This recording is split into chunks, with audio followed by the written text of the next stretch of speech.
gentlemen, inside the Borg and free from the hive mind, this is Rex Bear hosting Leak Project. The Leak Project was created to offer awareness and information not found in the mainstream news. With over 90% of the world's media controlled by only 6 enormous conglomerates, many people today are looking for more accurate information. The Leak Project offers a refreshing approach to the brain-drained media. Check back daily for new content as we thrive to bring you the cutting edge in news, current events, on-scene video footage, interviews, and most importantly, the truth.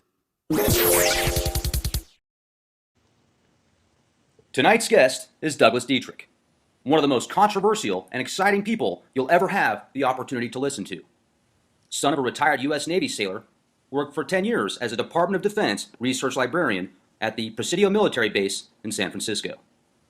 One of his major duties was document destruction, giving him access to thousands of classified documents spanning a variety of clandestine subjects. In 1991, Douglas also served as a Marine in Desert Storm. Tonight is certainly going to bring you another mind-blowing experience. Douglas, thanks for joining us tonight. Happy New Year. How you doing? Oh, great. Much the better for speaking with you. Very glad to be here, and thank you so much for accommodating my schedule. I'd like everyone to know that our good friend Rex Bear is staying up through the night, and I hope you're not going to knock yourself out by working tomorrow morning. Oh, absolutely not. This is great. I'll tell you, this is like going out to the gym, basically. This is exercise for the mind and soul. So. Oh, I was just going to say I am too. Oh, sorry to interrupt with that. Hey, Go no on. problem.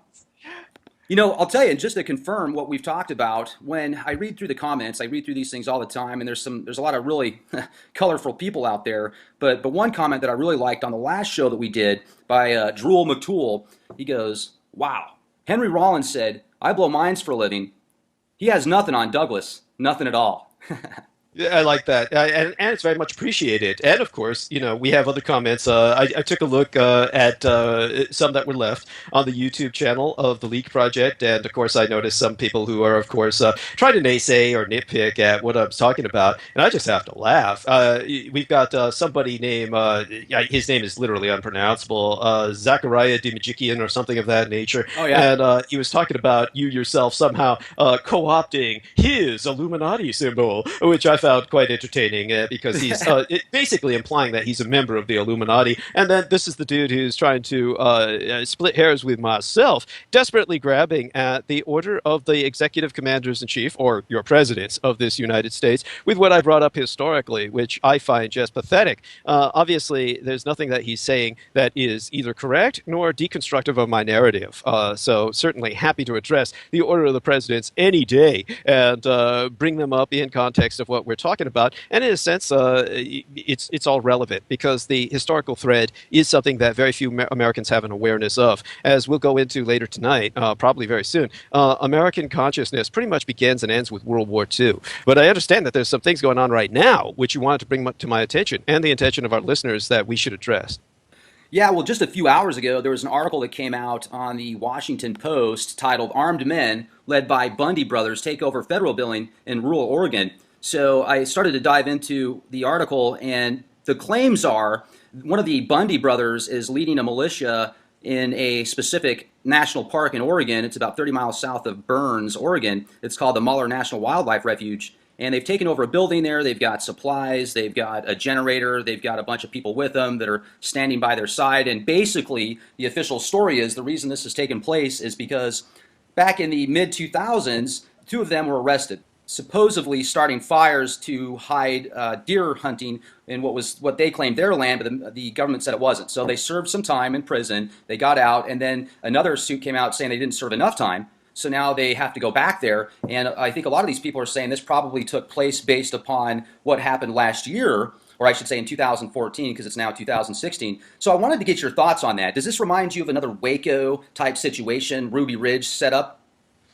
Well, it's easy to go in that direction because of the nature of the beast, so to speak. I definitely am alarmed at the direction that this is taken because I was indeed looking at the situation as best as I could. Honestly, I don't have that much interest in domestic politics, and a lot of what goes on these days has basically been so politically, shall we say, colored that it's very difficult to keep track of current events.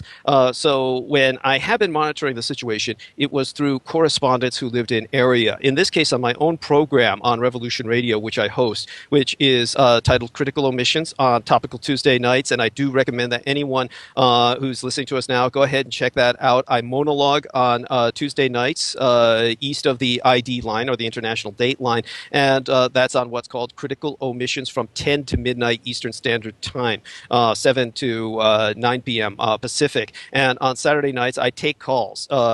So anyone who has any questions about anything that I'm saying, don't be afraid to call in and question me about it. Just maintain respect towards myself and my listenership, and I'll be entirely fine with answering questions that you might have. And that, once again, that's a Saturday night firing line, same time slot, 10 to midnight Eastern, 7 to 9 Pacific. And in this case of what was going on with the Hammonds family and as opposed to the Bundys, or in disambiguation therefrom, but at this point, I think opposed to the Bundys in the most literal sense, we had the Hammonds who, of course, have different stories about what their situation is. One of them was that they had started a fire in order to counteract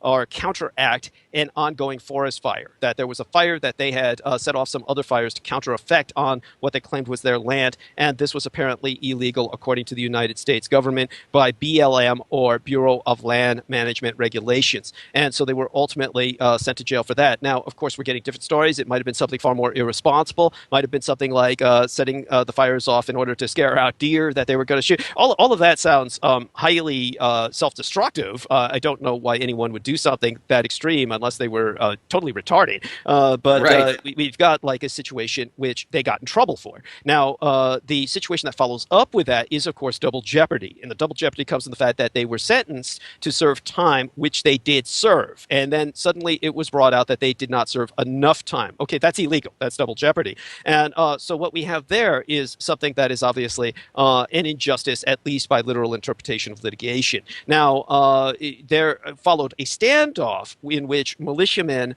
suddenly appeared. Now, the militiamen were appearing because they were concerned with constitutionality. Now, I had one of them on my program by the name of James Patrick, a militiaman who held himself quite well. I do not know if he is at all involved with this standoff as it has gone down in this particular building of which you speak. I would hope not. He sounded quite reasonable to me, quite rational. He sounded like he was there just as an observer, that many of these militia movements are concerned with breaches of constitutionality by the United States federal government. And, of course, we have the Bundys. Now, the Bundys, of course, come from Nevada. Whatever their original situation was, I have, in the end, I'm afraid, found it very difficult to have much sympathy with them.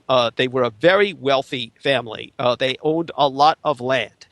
They had a lot of heads of cattle. Now, apparently, there was some attempt to run them off due to corruption. That I have no doubt. And in the local state of Nevada, local to me because I live in California, it's our border state, we have basically a state that was built from the ground up by the mob, by the mafia, in the same way that Utah was built from the ground up by the Mormons. So you've got a mafia-controlled economy. They've got legal gambling. They've got legal prostitution. They lobby very aggressively against the state of California, making gambling legal, say, for instance, on Alcatraz Island. There were, say, for instance, attempts to turn Alcatraz Island into a gambling casino den. And, of course, they lobbied very hard against it in the state of Nevada because if people started coming to California in droves to gamble, no one would have any reason to go to Nevada, which is a desert, other than, say, prostitution. So because of that reason, you've got a very powerful mafia lobby in Nevada that has provided entertainment and professional sex, legal gambling, and it goes without saying that anything they do is, by its very nature, going to be corrupt. And so when they moved in, and muscled in, rather, on the Bundys, and decided that they were going to cite, whatever municipal or state regulations they could either, dig out of the closet or make up, then the Bundys were suffering a kind of injustice. Nevertheless, for someone like myself who grew up in bone-grinding poverty, I have no sympathy with a family that has that much to lose. I mean, if they've got that much to lose and the people are beginning waiting to muscle in, and they're standing on personal pride and saying, "Oh, we've been here for years and generations." F you. You've stole that land from the Native Americans anyway. It's all a load of crock. Everything you've got is basically based on the blood of exterminated red men and women and children, and you've got no moral right to it anyway. So if somebody else is muscling in to take it from you, you have no moral ground to stand on. You might as well move out. But no, they stood ground. They made a big deal of themselves. It very much infringed on my personal life in the sense that ultimately there was a couple of people who hung out there known as the Millers. And the Millers, of course, later on were responsible for a shootout in Las Vegas. This took place when I was down in Las Vegas at what was organized by a government handler that had been assigned to myself named Lorian Ann Fenton. Lorian Ann Fenton, of course. Wait, did you say Lorianne Fenton's a government handler? Oh, very much so. Oh, Wow. just in relation to, of course, Dr. Lynn Fenton, who was the Air Force medical doctor who was prescribing scopolamine, the pharmaceutical equivalent to a roofie or a date rape drug, to the Aurora, Colorado theater mass shooter. And so when they caught that Aurora, Colorado theater mass shooter, who was certainly the scapegoat, he was so doped up he couldn't Yeah. even lift his machine gun. So you talk about a conspiracy. That's a conspiracy right there. He was a scapegoat for whatever government assigned mass murderer took out any number of people at the Aurora, Colorado theater that infamous day. So when he was left there with his orange hair and caught and strung up legally, and he's going to spend the rest of his life in a concrete hole, the most outstanding aspect of that individual is, of course, that he was a medical student. And he was a medical student who was a civilian. That's very important. He was not a member of the military. And what is so outrageous that nobody dwells on was the fact that this civilian medical student is seeing a psychiatrist who is of the United States Air Force. How does a civilian medical student see an Air Force psychiatrist? And this Air Force psychiatrist is pumping him full of this roofie so that he can't remember crap, I'll let you take over for a moment from here because I get so flustered when nobody sees these obvious hints of federal involvement. Take over and say, well, I just breathe deeply. Well, I'm so glad you brought this up because you're bringing up the realistic side of the evidence that somebody, if you went to a court of law that was unbiased, could possibly, I would assume, prosecute something or somebody or an entity over that, if it's a corporation or a faction or whatever. But let's look at something a little bit even deeper. I firmly believe that a lot of things that take place in the media are basically scripted in certain TV shows and movies, even cartoons. Let's get into the music industry as well. And about a month or so prior to that event taking place, there was a Lil Wayne video that came out called Me, My Homies Still, or something like that. You can Google this and look it up on YouTube. But if you watch the full version of the video at 3 minutes and 42 seconds, Lil Wayne's jumping around in a movie theater with 12 skeletons. It's either 12 or 13 skeletons, the exact same amount of people that was killed in the Aurora shooting. And he's jumping around, and at 3 minutes and 42 seconds, he says going deaf, but it sounds like he says gun death. And to me, that is almost like they're throwing it in your face that it's going to happen before it does, in a sense of, wow, if you really know what to look for, you can say, yeah, that does kind of correlate to that. Or do you think that that's all just reaching out there too far, that's just a conspiracy?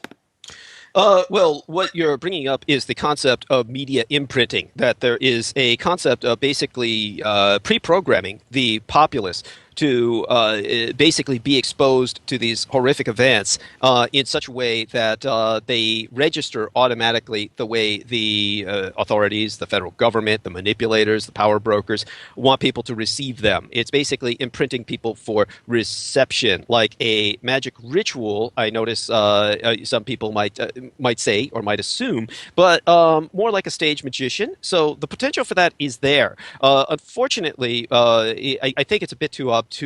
Believe me, these things do come up. I see things all the time that are brought to my attention that are mind-blowing. The crisis actors are an excellent point. People bring up these people who are beyond similar looking. They're obviously the same individual. And they show up again and again at these various crises. And they give hint to a government conspiracy, mostly, more than anything else. There's no one else that you can turn to for that. You couldn't say it was corporate.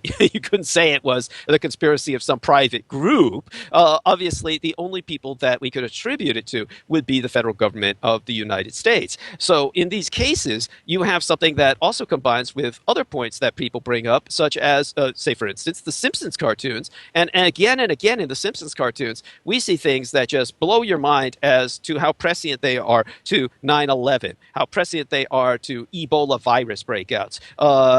Family Guy has similar effects to it, and obviously, the writers seem to be clued in to pre-program the public with imprinting about upcoming disasters and catastrophes. So it's all quite sinister. I can't deny that. The problem that I have with it is that it implies kind of a game plan, which is very difficult to place on the federal government. They do have game plans, but these game plans tend to go out of control very quickly. The first thing to basically disintegrate on the field of battle is the battle plan. It disintegrates as soon as you meet the enemy.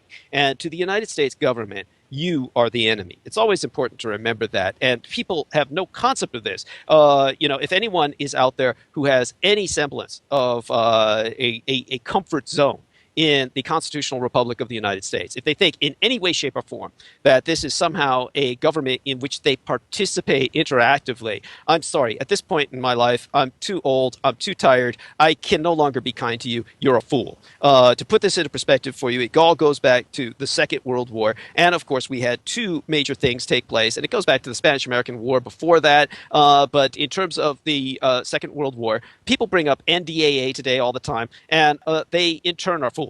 NDAA is nothing other than further litigation.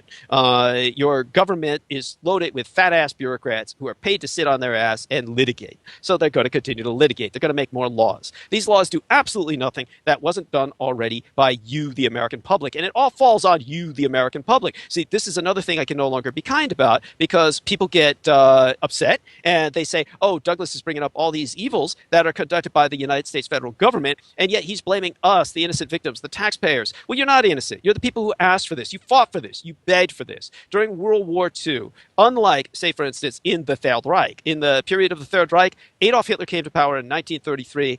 Franklin Delano Roosevelt came to power in 1933. You had two dictators assume power. Adolf Hitler assumed power in a true democracy. He actually was not in charge of the Third Reich per se until 1934. From 1933 to 1934, he was in charge of a coalition government. He was in charge of the coalition government of the Democratic Republic of Germany in coalition with the conservatives, who, of course, had won the majority. He had won a minority, was placed into coalition government with them, and therefore was running on a balance of power. Now, the Americans, on the other hand, elected Franklin Delano Roosevelt, who immediately assumed powers of total dictatorship and ushered in an unlimited state of emergency. And the first thing he did was he said, I'm going to take everybody's gold. He took America off the gold standard. So this is how you can tell the men from the boys and the fools from anybody who's given you any truth, a genuine public informant. Say, for instance, the man whose name I'm not even going to bother to remember. You might remember. You might bring it up. That's fine. He doesn't really deserve the attention. He's the guy who claims he was an executive hitman, an economic hitman, a hitman of economies for the corporatocracy. And this individual claims Richard Nixon took America off the gold standard. Now, the moment anyone comes up to you and says Richard Nixon took America off the gold standard, you turn around and you walk away as fast as you can. Turn around and run away, because those people are feeding you a line of pure shit. Richard Nixon never took America off the gold standard. America had been off the gold standard for generations, ever since Franklin Delano Roosevelt. And when Franklin Delano Roosevelt did something no other dictator in the world has ever done before or since, he said, give me your private coin collections. This is something no one, Stalin, Hitler, Mussolini, no one dared to touch private numismatics or private coin collections. But Franklin Delano Roosevelt did, and he said, everybody give me all the gold. We're going to need that so we can use that to back our new currency, the United States dollar, which is going to be a fiat dollar. It is going to be printed in an unlimited amount to print us out of the Great Depression, and we're going to need all the gold to back it up. So I want everybody to turn in their gold that they had been saving for generations. So people gave up all their personal fortunes like fools. The Americans wanted this. They said, oh, we've got a dictator. He wants all my gold. I'm giving it all up because I'm an American and I'm an idiot. And so all these idiots, and there's no other word for them, all these idiots gave up all their private fortune, destroyed the future of their families for generations to come by giving it all to the U.S. government. Can you imagine anyone that stupid doing that? I can't even imagine anyone that stupid doing that, but Americans did. And when the Do you think it was Americans based on fear? No, it wasn't based on fear. It was based on the fact that Americans were effing stupid. There was no threat. The Americans couldn't come in as a federal government and threaten them with guns. They didn't have the manpower. To give you an example of this, there were at periods of time in American history, very shortly before that period of time, in which the military was quite small. We had it was after World War I. The military had always been considered basically a breeding ground for criminals. It was the last resort of the non-working man who was a bum. My father was in the United States Navy. He ran away from home to get away from a company town known as Eastman Kodak's Rochester, New York. And that was run like a concentration camp. Anyone who's unfamiliar with that, again, is an idiot. I have people who lived in Rochester, New York and said, oh, it wasn't like that. It was great. It was an economic boom town. To put this into some perspective for you, the corporate situation was such that in Rochester, New York, George Eastman, who is, of course, the man who coined the term Kodak, which was an artificial term. It was a neologism. It's not an acronym, doesn't stand for anything. It's just that the K is easier to remember in anybody's mind that speaks the English language, like KKK. So for that reason, he took it as a mnemonic, as a meme, and he exploited it and created Kodak, which means nothing. And basically, he was such a monomaniac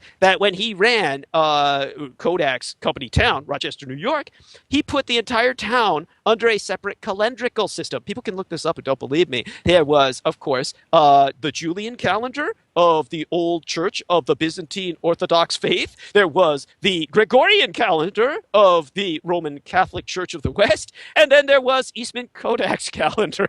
And so we used to get in the Department of Defense records and documents of this was done on Kodak company time, such as cameras, lens for bombers, the various optics that were used in telescopes, bombing run lenses, all the rest of these high technology optical scientific advancements that were made by Eastman Kodak used to come to the Department of Defense by Defense Department contracts saying this was made on Kodak company time. Now, people wouldn't know what that meant. It meant they were running on a totally separate calendar. So if you were trying to operate with them, the U.S. government had to collate their own calendars with Kodak calendar. So all the people who lived in Rochester, New York were in a different time. They were on a different calendar from the rest of human civilization.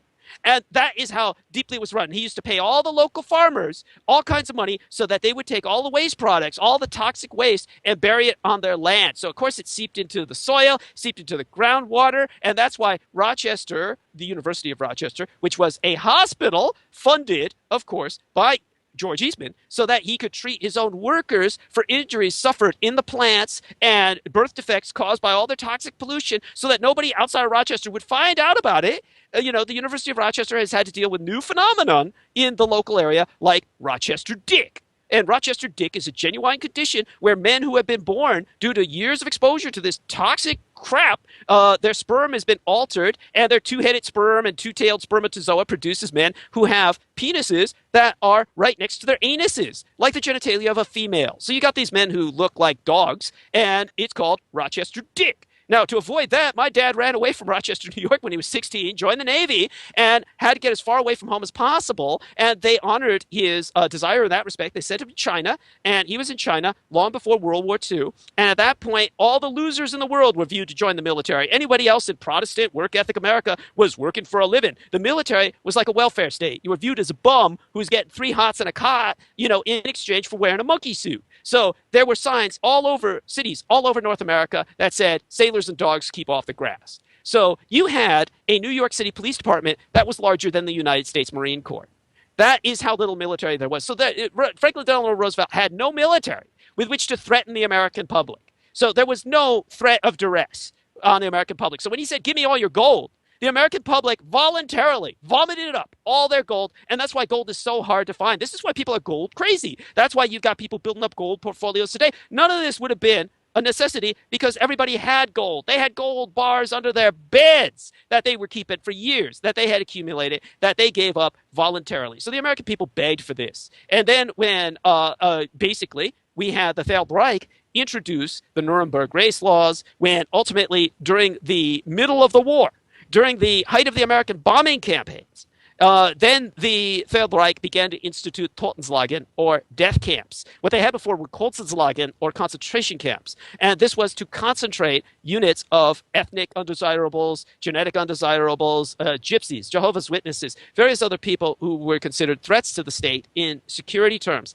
And these people were concentrated, but they were essentially concentration camps, labor camps. The bombing conditions ultimately created mass die-offs, which turned them into death camps ad hoc. But the real death camps were set up outside of Germany, and these were part of Reinhard Heydrich's plan to exterminate the Jewish population at the height of the war. And they, of course, were where Germans could not see them. They were in Poland, where the majority of them were functioning, Eastern Europe, and many other Jews were killed by mobile action Gruppen, or Einsatzgruppen, the mobile killing units. Now, all of this resulted in Die Endlosung, or the final solution, which was deemed necessary because of the Jews having declared war on Germany. Again, something people can look up. Judea declares war on Germany just weeks after Adolf Hitler assumed power. So when Judea declared war on Germany, this was the Jewish diaspora, which demanded sanctions against the new Third Reich while it was still a democracy, while it was still a coalition government under Adolf Hitler. And that is what forced Adolf Hitler to declare a national state of emergency and assume powers of dictatorship. So the Jews truly brought this upon themselves. And in the United States, on the other hand, when Pearl Harbor was attacked, something which was, of course, instigated by the United States. I've gone into this in great detail on other programs. We don't need to go into it here. People can do research into my name and my background. Look me up on Coast to Coast AM. And I was the man who leaked definitively the records and documents of America's starting the Second World War in the Pacific. Okay, we just take that for granted at this point. And by the way, I don't deal in opinions. I don't deal in theories. I don't deal in hypotheses. I only deal in facts. So when I state anything, it's not an opinion. It is only a fact. And so please, I need to take a breath, of course. Feel free to qualify my statements. I'm glad you brought that up because there is so much out there on the internet. One thing that I was thinking about earlier is how easy it is to obtain information today with the internet, or what you would call the DARPANET, and I think that's a more of a realistic version of it. But when you get into certain topics and such that a lot of people that have control and power might not want others to find out about, that's the tough stuff, the hidden gems of knowledge or truth. And then even truth is subjective. So how did you get access to these documents? I know that you destroyed a lot of them, but walk us through real quick. Just walk us through a typical day for you when you worked at the Presidio base or location in San Francisco. Did you go to work and they're like, okay, we want you to go to that file cabinet and pull everything out and just burn it? And just tell us about it. Sure.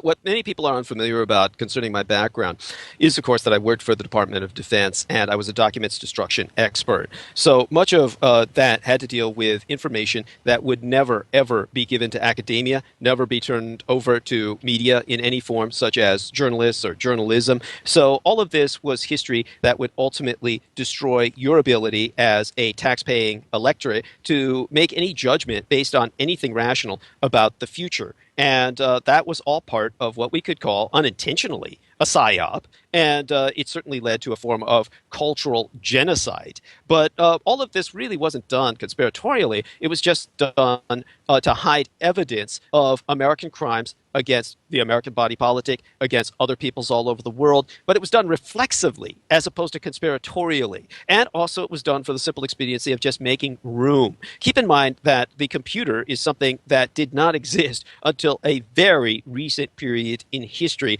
And the internet, as you understand it, did not exist until just for all intents and purposes, yesterday, in terms of historical chronology. So in terms of what the American government was doing, they had basically accumulated all kinds of information, documents, for decades that go back to the Spanish-American War in the case of the Presidio military base. And it's very important to remember how old that base was. That base was 200 years old. It was as old as any number of buildings on the Atlantic seaboard. So we're talking about something that was established by the conquistadors, and they worked the Ohlone tribe to extinction, digging for gold in the tunnels underneath the Presidio military base. It takes up the majority of the San Francisco Peninsula, 1,500 acres in a very small city. And in that 1,500 acres, there were hardened bunkers in the event of nuclear war, plenty of places to hide the atrocities that took place on the Presidio military base, and of course, a lot to keep records of because it was the Western Defense Command Center. It was responsible for the security of the United States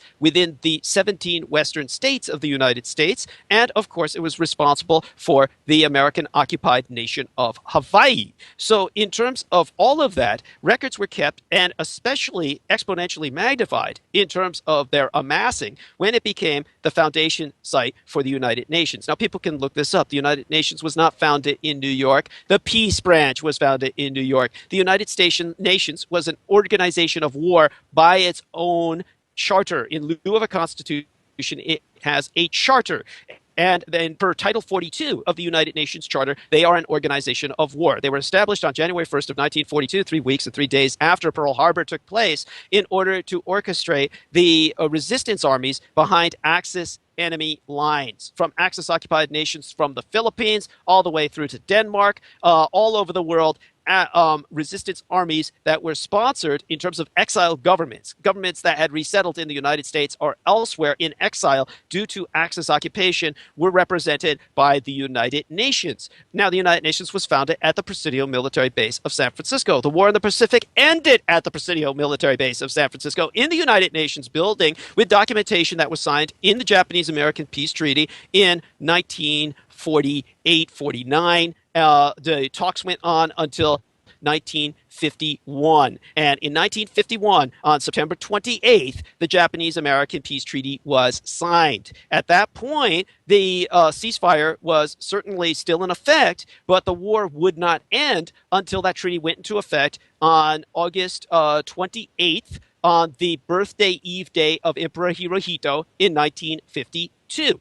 Now, the Japanese, of course, won that war. Different subject for later in this program. And we could go into that briefly. I could go into, obviously, an 18-hour college course on how that occurred. But, of course, Americans don't know about that because they live in a data matrix. Now, all of this, of course, had documents as a result. All this documentation, much of it was destroyed by myself as a documents destruction specialist, because there was a huge incinerator at the Presidio military base, equivalent to that at Langley, Virginia, for the CIA. And so all of the records of so much of what I'm speaking of, going back to the Spanish-American War, were destroyed. And this happened because, of course, the American federal employees are absolutely corrupt. They're incompetent. Most of them are unemployable in any civilian or corporate position. So what they do is they get a job with the U.S. government. And so when they work for the U.S. government, you can never be fired. People don't understand this. You can come to work drunk every day, sit down, cruise for child porn all day long on your computer at the government expense, and you will never lose your job. Or you can never show up for 6, 8, 9 months, and you can come back to work months later,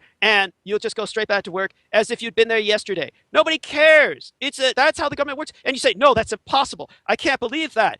I'm sorry. That's how it effing works. You take a look at the FBI, the Pentagon. The Pentagon, and you can look this up. Don't take my word for it. Look it up. The Pentagon has suffered enormous scandals concerning many of their workers who have spent all day doing nothing but cruising online for child porn.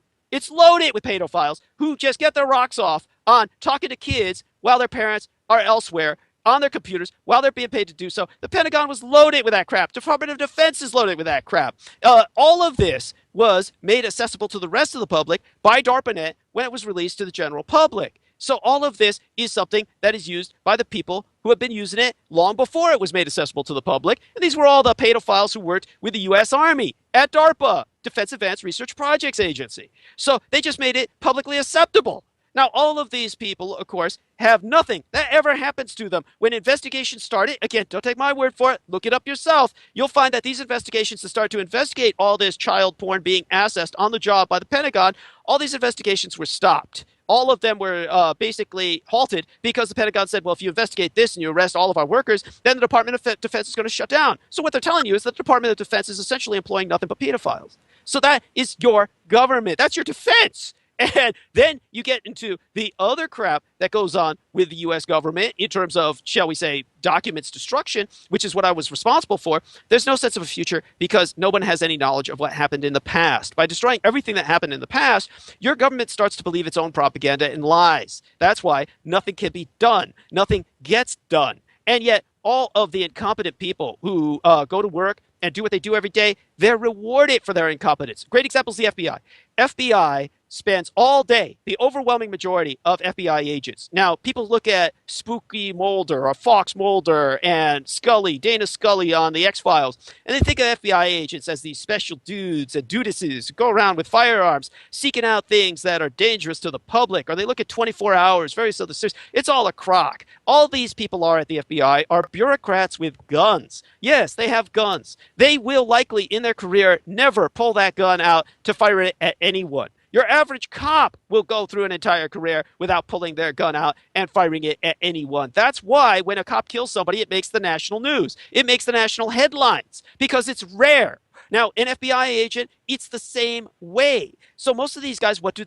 They work a desk. So they're all flying all these desks. And what do they do all day while they're at their desk? They play role-playing games. They play World of Warcraft. And again, don't take my word for it. Look it up. And you'll find out that World of Warcraft is played by almost exclusively FBI agents. That's the majority of the people in World of Warcraft. And you can ask yourself, well, how do they get away with it? Because they say, oh, well, and first off, take a look at who can play that crap. If you've ever played World of Warcraft, which I never have because I don't have the time, the first thing you're going to realize is that you are in a situation which is going to require all of your investiture of time and energy. And you're going to say, how can anyone do this? It's a career. And I can't have the time to do this because I got to earn a living. And you'll realize that nobody plays World of Warcraft except government agents. So when you got this government agent and he's playing World of Warcraft, ask yourself, how does he do it? He does it on your dime. Does it on your dollar while you're paying taxes to put his kids through college, which you have no money to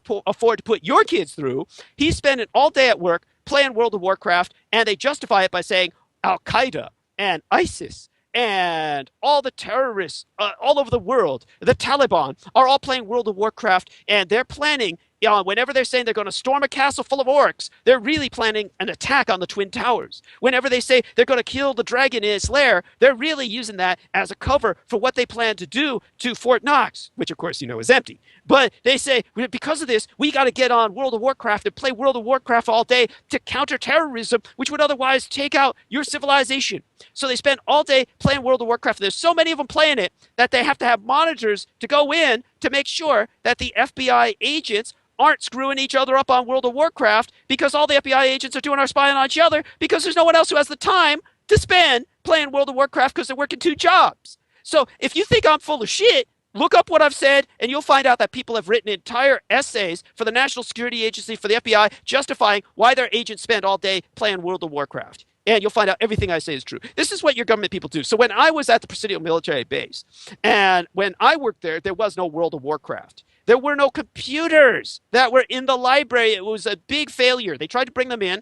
I was trained to use OCLC, the Online Cataloging and Library Cooperation Program, to make libraries without walls.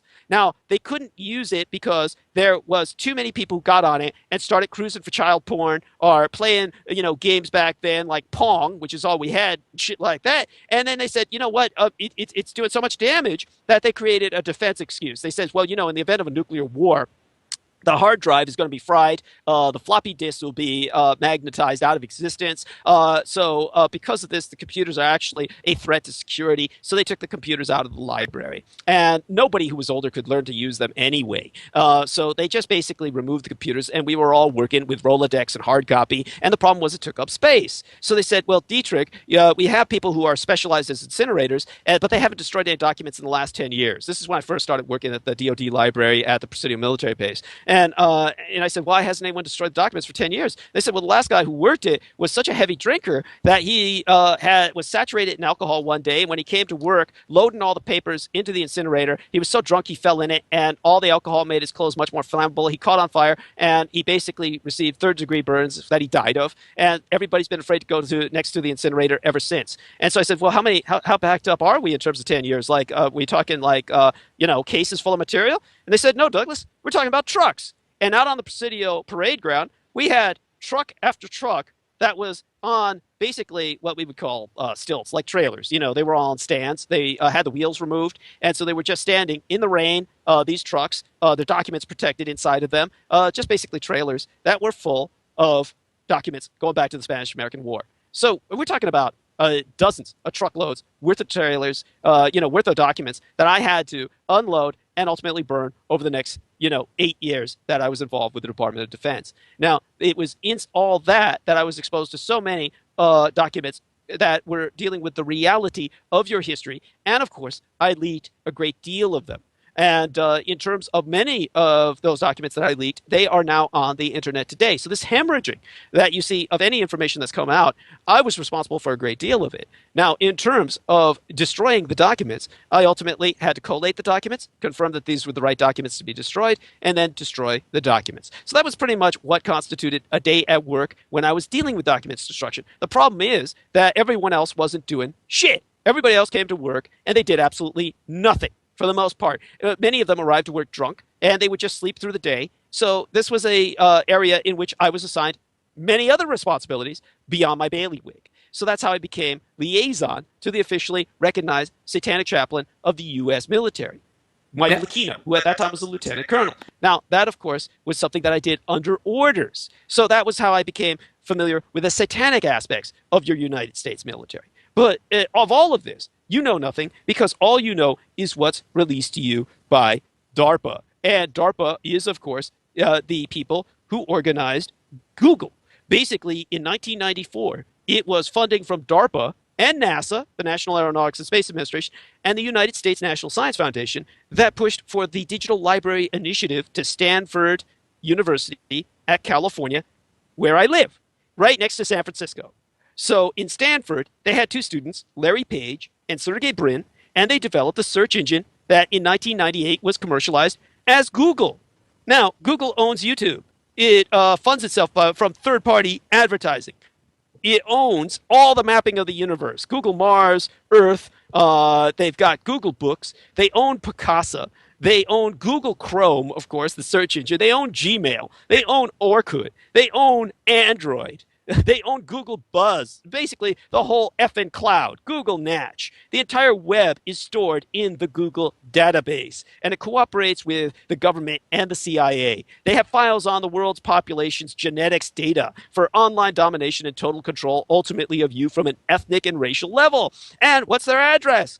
Google.stanford.edu. That was their original address. That's a federal address for my federally contracted body, Stanford. Stanford and all the major academic universities are as federally contracted extensions of the government as Boeing or Lockheed Martin. Just like these corporations couldn't exist without big, fat, juicy government contracts, they don't work with anyone else, so too these universities. So everything that's a product of them is controlled by the military. And ultimately, it's the same with what you receive in terms of your information. So what you look up, they can't censor it all, but what they can do is restrict information outflow. Everything that you have on the internet is just a tiny fraction of what's on the DARPANet. So the DARPANet is just a tiny fraction of all the documents that have been destroyed that never made it into DARPANet. So it's the blind leading the blind. Your government knows as little as you do.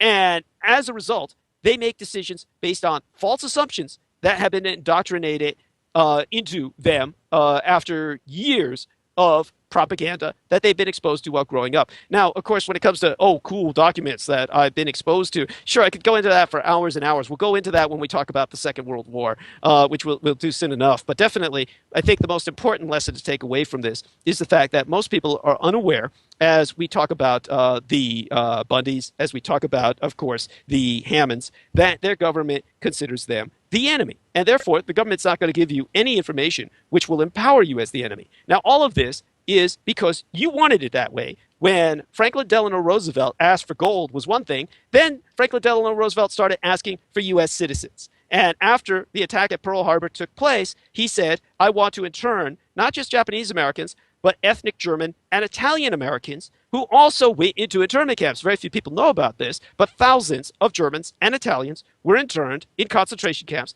along with the Japanese. Now, all of this was unconstitutional.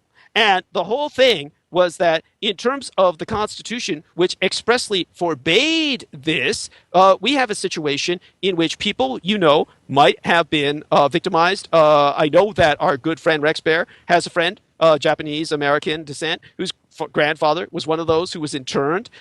George Takai, everyone knows him as Sulu, was interned. I personally had a friend in San Francisco named Vale who was born in one of those concentration camps. Now, in terms of this impact on not just the Japanese, but Germans and Italians, you had a shocking violation of civil rights on a mass scale. The words of Section 1 of the 14th Amendment to the Constitution declared in force, January, I think it was July 26th of 1868, they were plain. They said all persons born or naturalized in the United States are citizens of the United States and of the states wherein they reside, and no state shall make or enforce any law which shall abridge their privileges and immunities, nor deprive life, liberty, or property without due process of law, nor deny any person the equal protection of the laws. Now, in 1942, martial law was never declared on the West Coast. The civil statutes were still in force, and yet 70,000 initially, and later on it went up to 124,000. This was the Japanese ethnicity alone. All of these American citizens were deprived of their liberty without due process of law, and they were denied the equal protection of the laws, and they were deprived of their property in every case without just or adequate compensation.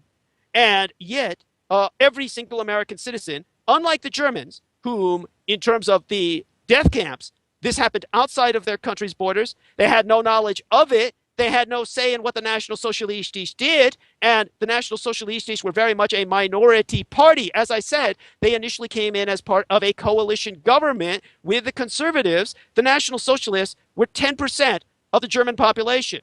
So the National Socialist German Workers' Party was 10% of the German population. Of that, only 10% were SS, or Schutzstaffel. Of that, only 10% were Waffen-SS, or weaponized SS, the armed force of the SS.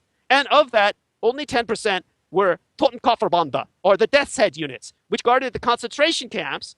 And of that, only 10% were the National Socialistes doctors, the MDs like Mengele, who operated vivisecting and dissecting people while they were alive without anesthetic. So when you think of your archetypal Nazi war criminal of Josef Mengele, we're talking about 10% of 10% of 10% of 10% of 10% of the German population that nobody knew about until after the cessation of proactive hostilities and the prosecution thereof on the European continent. In the United States, it was 100%, because Roosevelt came out and he said, I'm going to take all these people who are United States citizens and deprive them of their citizenship without any constitutionality. And what do you think? And all the American public, except for a large part of the African American community, all the American public said, go for it. We love it. We want it. And that's why all of you deserve it. So when all of you get taken into FEMA camps, just remember this. It was decades later that the Congress presented the unconstitutionality of the internment camps to the Supreme Court, who, in one of the most dangerous decisions ever conducted in their career as a legislative body, they basically upheld ambiguously the constitutionality of Executive Order 9066, which was the internment camp order. And because of that, no minority group in this country is safe today from federal search, seizure, and impoundment, and no individual is safe from unexpected detention and incarceration. That, more than the NDA, gave them the legal right as the federal government to take everything you've got. And they used it first against Nikola Tesla. When Nikola Tesla committed suicide,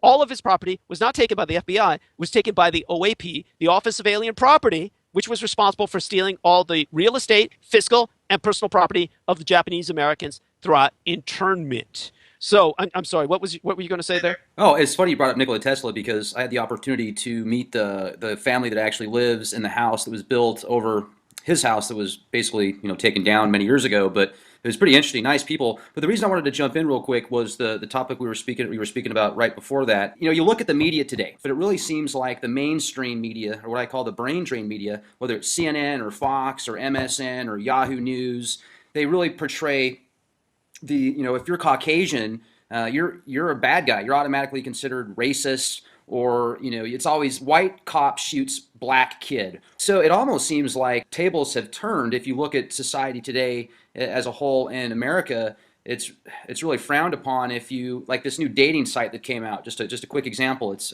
based upon white people if they want to date other white people. Now you've got the Black Lives Matter going on to their website and attacking people that want to date somebody that's of their same ethnicity. So personally, I don't care. If you want to date a Smurf or whatever, I mean, people have the right to do whatever the hell they want.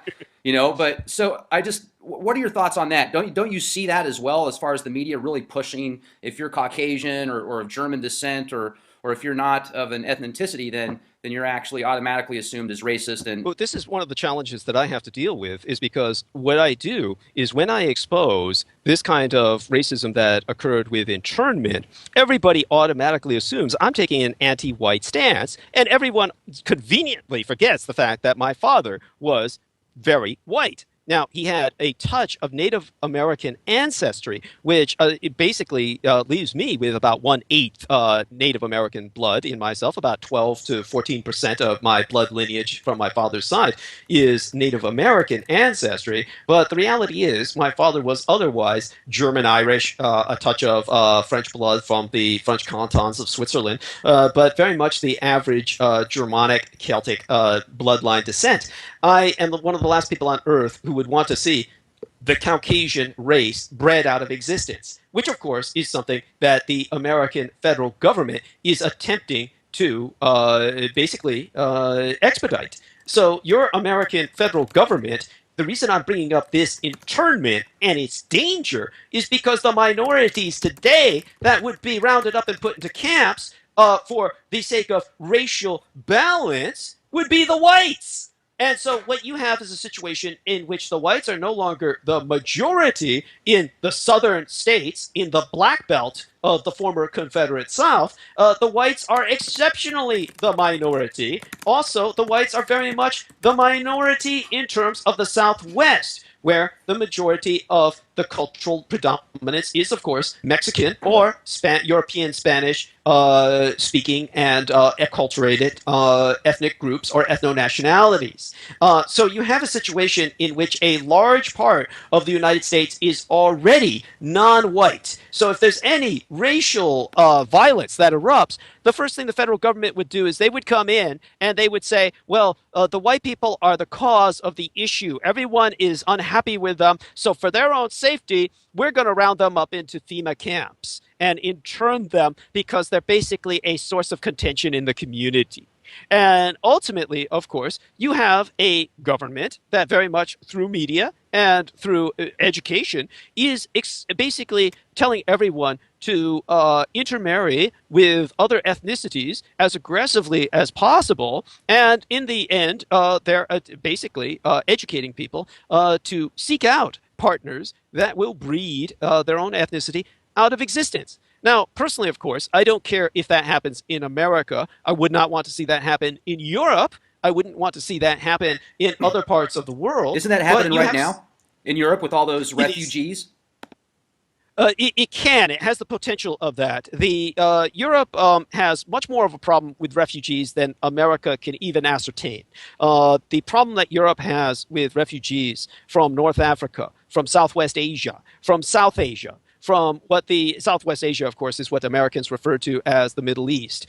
This is all part of an American conspiracy to destroy Europe. That is a conspiracy that has been part of an agenda that has been in existence since the time of the Founding Fathers. The Founding Fathers are not your friends. They do not represent the white race. The Founding Fathers represent the destruction of the white race. They represent pure, raw evil. And they are people who were trying to expedite the ultimate destruction of the European races. It's that agenda that led to World War I. It was that agenda which led to World War II. It's that agenda which is leading to the greatest refugee crisis the world has experienced, far greater than that produced by World War II.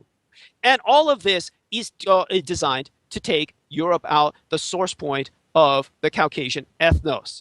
And all of this is what you, if you identify at all with white European culture, have to struggle against. So your true enemy in an ethnic sense is the Founding fathers. Now, everybody thinks of them as a bunch of white, slave-owning, population-owning racists, and they were all that, but they were Freemasons. And the Freemasons had their greatest pride in their own cosmology. Their accomplishment was in taking out Atlantis. And what they referred to in terms of America was a new Atlantis. And their intent was to found themselves here to destroy Europe. All of America's foreign policy since the days of the Founding Fathers has been anti-European and antithetical to the interests of Europe. Now, a great example of this, we have a First World War without which there would have been no Third Reich or National Socialistisch.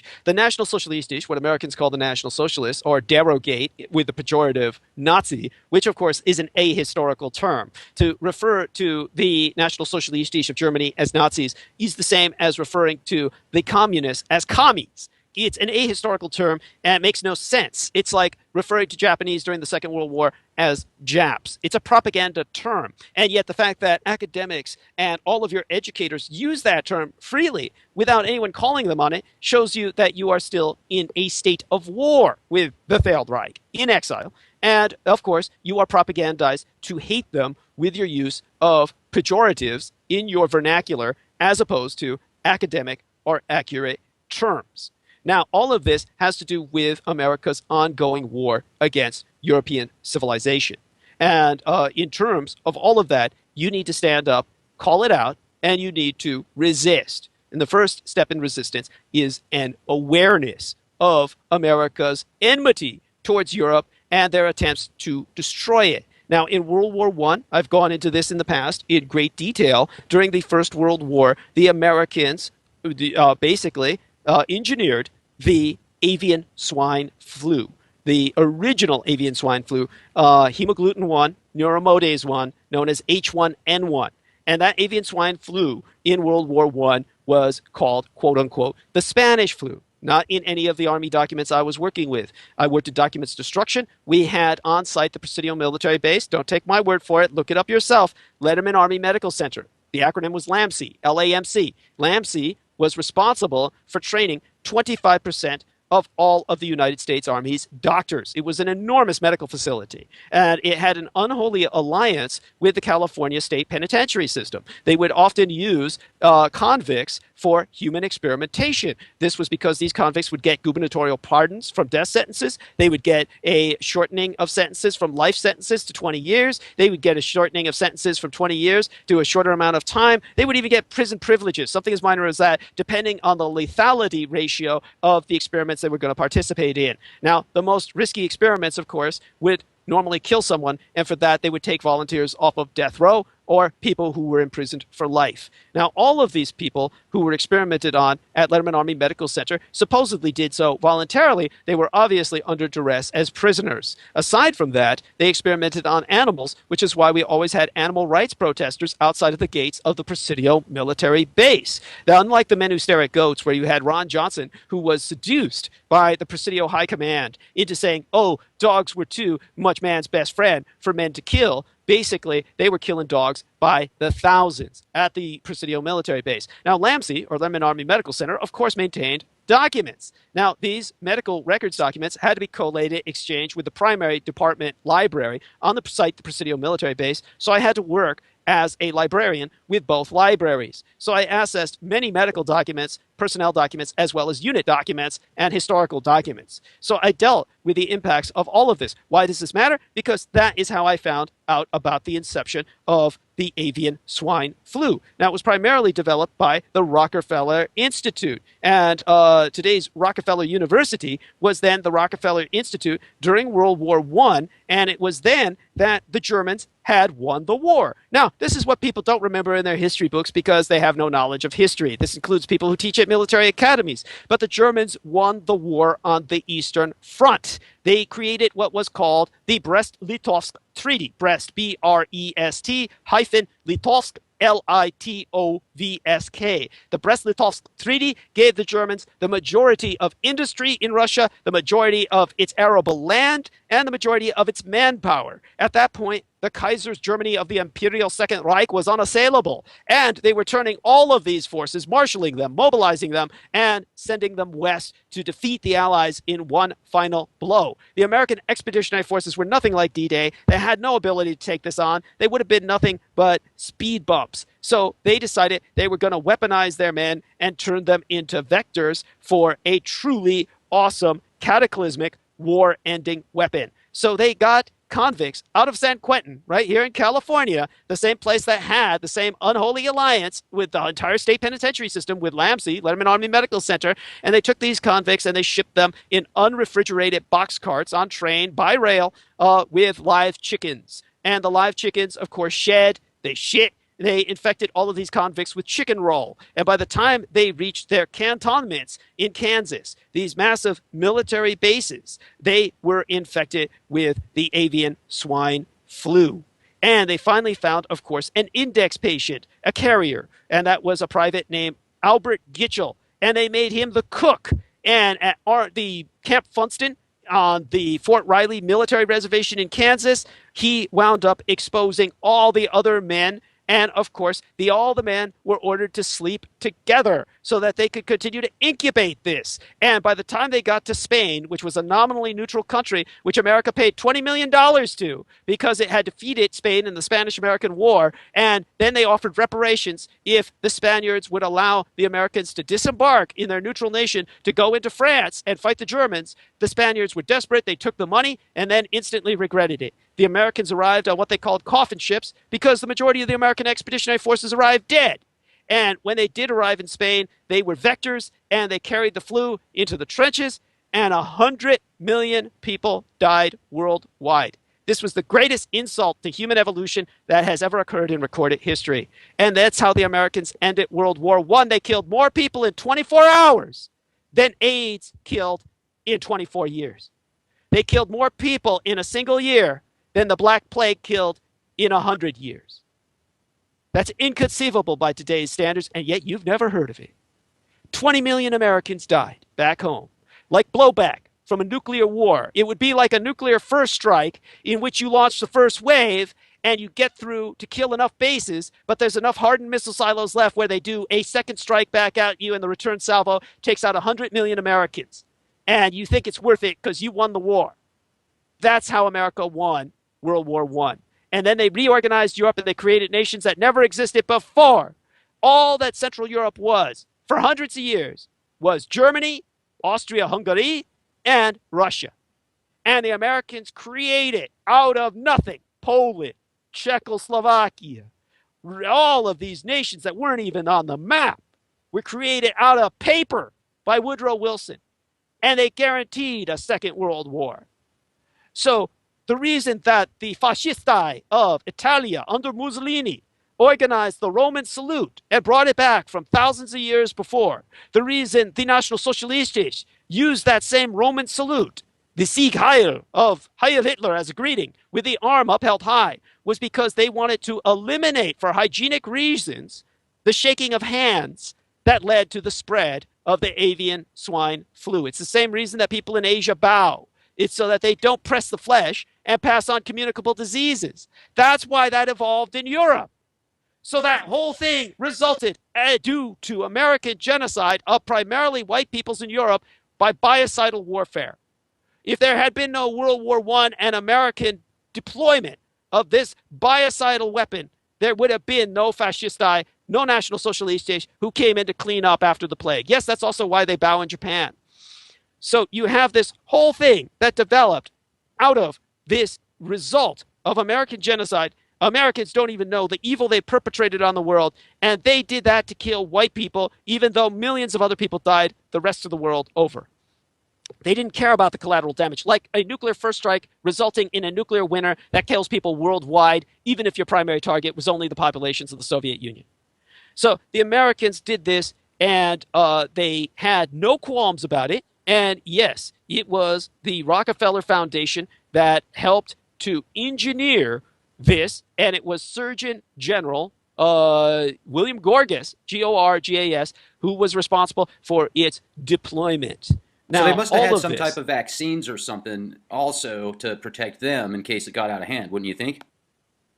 Oh, fuck no. They're too stupid for that. That's like saying, oh yeah, Ronald Reagan launches a nuclear first strike to take out the commies, and yet he's got something that makes him immune to radiation. That's the naivete of that. They knew, of course, when they brought this to Woodrow Wilson, and people can look this up, Woodrow Wilson and the New World Order. Woodrow Wilson was the first man to use the term New World Order. He wanted to redraw the map of Europe. And Woodrow Wilson was someone who, when he was presented how to do this by William Welch, and who worked, of course, with Simon Flexner and the other motherfuckers of Rockefeller Institute. These were a bunch of inhuman scientists who knew that they could do this through the military because a military doctor does not sign the Hippocratic Oath. A military doctor is a military man first and foremost. He works to kill people, not to heal them. There's no Hippocratic Oath with military doctors because the military pays for their medical education. So a military medical surgeon general, this is why the surgeon general wears a uniform, who is in charge of all the doctors in the United States, has never upheld the Hippocratic Oath. That's why you get vaccines that kill you. And these same people had no vaccines for the H1N1, hemagglutinin 1, neuromodase 1, avian swine flu, the American Army flu, and that's why 20 million Americans died. They ran out of coffins in 1 week. They had to use mass plows, bulldozers, to put people in mass graves. In every single major city in the United States, there is a mass grave from the avian swine flu that you've never heard about, of people buried without markers under parking lots. Now, that should tell you how evil your government is. Now, how do they get away with this? Because you're the enemy. You're the enemy for the same reason, not just because of the constitutional politics of internment, but you're the enemy because in World War II, any single American citizen who was overseas was instantly declared an enemy of the United States. Now think about what I'm saying. How did this start? The Spanish-American War. During the Spanish-American War, you had a bunch of rich, white mofos who were part of these elite Ivy League fraternities, like Skull and Bones. And these elite privateers considered themselves to be above human. And during World War I, they thought that war was so much fun that they went to volunteer to fight in World War I before the Americans declared war against Germany's Second Reich. So these people who fought in World War I were members of the Millionaires Club. And if you look up Skull and Bones, I always, to tell you the truth, confuse Yale and Princeton. They're just both a couple of Ivy League shitholes, but I'm told by Rex Bear that it's Yale. So in terms of Yale, you had the Millionaires Club set up by the Yale fraternity of Skull and Bones. They went to fight in World War I on the fields of France, and they had their own air wing where each one of these boys bought their own plane and their own maintenance crew. That's like saying somebody wants to fight in Vietnam or somebody wants to fight in Iraq, and there's some rich boy who says, oh, okay, I'll pay for my own F-16 fighter and my own private maintenance crew to maintain it. So to these guys, war was a game, a big game hunt. And so you've got this situation where in World War I, these same psychotics later on formed the Strategic Air Command of World War II, the mass bombers that destroyed cities and incinerated them. And do they control the federal government? Of course they do. This was, of course, brought to the fore during the Spanish-American War, just before World War I, with Franklin Delano Roosevelt. With Teddy Roosevelt, the Republican Roosevelt. And Teddy Roosevelt was the Republican Roosevelt. Franklin Delano Roosevelt was the Democratic Roosevelt. They were both human pieces of shit. And Teddy Roosevelt, during the Spanish-American War, refused to fight in the U.S. Army because it was loaded with what he called niggers. So you had all these blacks that were serving in the Buffalo Soldiers units of the Frontier Army. You had all these blacks in the regular army. None of these rich white boys wanted to fight next to them. So they organized their own private armies, the Forerunners of Blackwater and the other mercenary companies like ISIS. So these guys organized their American volunteer units. So if you ever take a look at the Rough Riders and their unit insignia, their belt buckles, their badges, they all say USV for United States Volunteers because they were outside of the chain of command of the United States military. These were private hunting groups, and their officers have insignia on their collar tabs that say USGV or United States Gentleman Volunteer. So all of these guys, like Teddy Roosevelt, when they invaded places owned by the Spaniards, like Cuba, they raped and massacred entire American white families that owned plantations there for generations. So when they got away with this, some might ask how. It went up to the federal government. The survivors of these massacres complained and pressed charges. And the federal government said, well, we can't prosecute these people. They're our future leaders, our future presidents. So Congress instituted a law that if you're overseas and a war is declared, you're automatically an enemy of the United States and your citizenship is revoked. So that's why when Hiroshima was bombed by the atomic bomb, 2,000 United States citizens were killed at Hiroshima because their citizenship had been revoked at the start of the war and they were automatically enemies of the United States. So too, when you had all of these Americans that were brought in from overseas during World War II, Italian and German prisoners of war from the Deutsche Afrika Korps, from the Italian colonial units, you basically had many of them that were U.S. citizens that had been overseas on business or as exchange students. War gets declared, their citizenship was revoked, and they had no choice but to join the Axis. And so when they got captured, this went again to the Supreme Court. They had a situation in which Gaetano Territo was an Italian citizen right here in California, and his mother took it up to the Supreme Court to get him released as a United States citizen. Well, it went up to the Ninth Circuit of the California Court of Appeals, and the court held that Gaetano Territo was a POW, a prisoner of war, and neither American citizenship or his presence in an Italian service unit affected that status, and that under the terms of the Geneva Convention, it was incumbent upon the United States of America to deport him as an enemy of the state. So habeas corpus doesn't count. That means that habeas corpus doesn't apply to you if you're overseas as an American and war is declared, you're automatically an enemy of the United States. And yet the internment also means that anytime they can take you and intern you and put you in an internment camp and take all your property because you're an enemy of the United States. Because that means that no matter whether you're overseas or at home, you're an enemy of the United States. Is this suddenly going to sink into you? Your government says you're the enemy. It doesn't matter where you are, you're the enemy. And that's why you're a fool. So anybody who sits here and says, America, fuck yeah, I'm waving the American flag, you're the biggest fool of all. You're the enemy of America, the primary enemy, no matter where you're at. So give it up that you are a U.S. citizen and start thinking of yourself as a human being stranded in North America under an occupation government of lunatics. And then you suddenly realize where your place is at. Now, the government owns all your land, because if you lived like the Bundys with their hot for, shall we say, publicity attitude, with their exploitation of what's happened with the Hammonds in Oregon, and they're so desperate for publicity, they've now taken it upon themselves to war with the U.S. government. These people are, of course, fools. They're fools because they never owned their land. If anyone doesn't pay property taxes, the government can come in and take your land. If the government doesn't, you can pay all your property taxes. It doesn't matter. The government could use eminent domain and say you're not using your land effectively enough, and they can come in and take your land. So it doesn't matter that you can buy real estate. You don't own it if you don't pay your taxes. Or even if you do, the government can take your land. So the government owns all your land. But then there's outright Bureau of Land Management, BLM, and they own the majority of land in the western United States. There's 383 million acres of western land that have never even been surveyed by the Bureau of Land Management. Now, think about World War II. If we go back there, 1939, you had, of course, proactive prosecution of state of war, which erupted across the European continent, across the Atlantic. And at that time, the United States government officially admitted that there were 500 million, 503 million, that's over 500 million acres of land that were totally uncharted in the United States. The majority of the United States was totally unexplored, like Antarctica or Greenland. And even today, 383 million acres have never been surveyed. Never been surveyed. That's 17% of the entire United States. There's another 50 million acres, about 2.2% of the United States, that were last surveyed quite inadequately by the Lewis and Clark expedition. Lewis and Clark. Wow. You know nothing about your own country.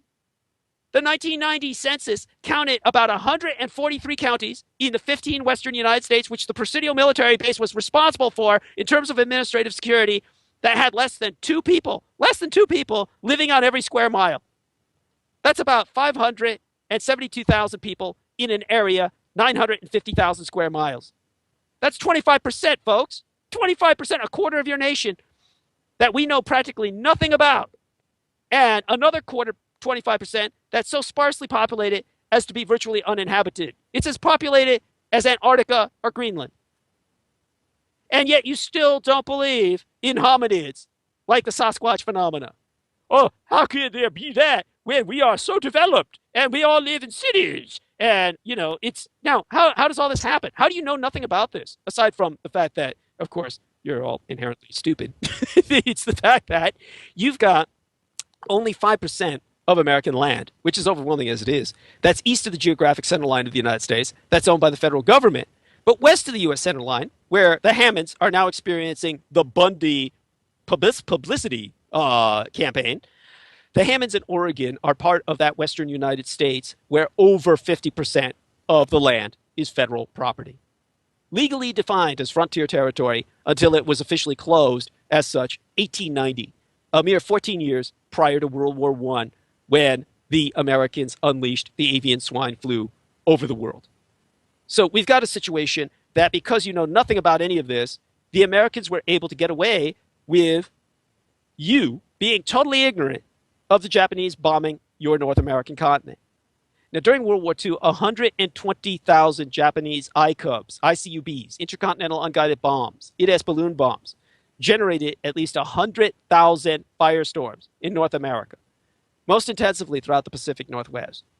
You know nothing about this because you don't know anything about that land. Now, people who do know about it will say, oh, yeah, they generated a bunch of fires. That did nothing for the war. Why would you think the Japanese would start a bunch of forest fires? If the war had lasted one more year, the entire Pacific Northwest would have burned to the ground. That's a fact.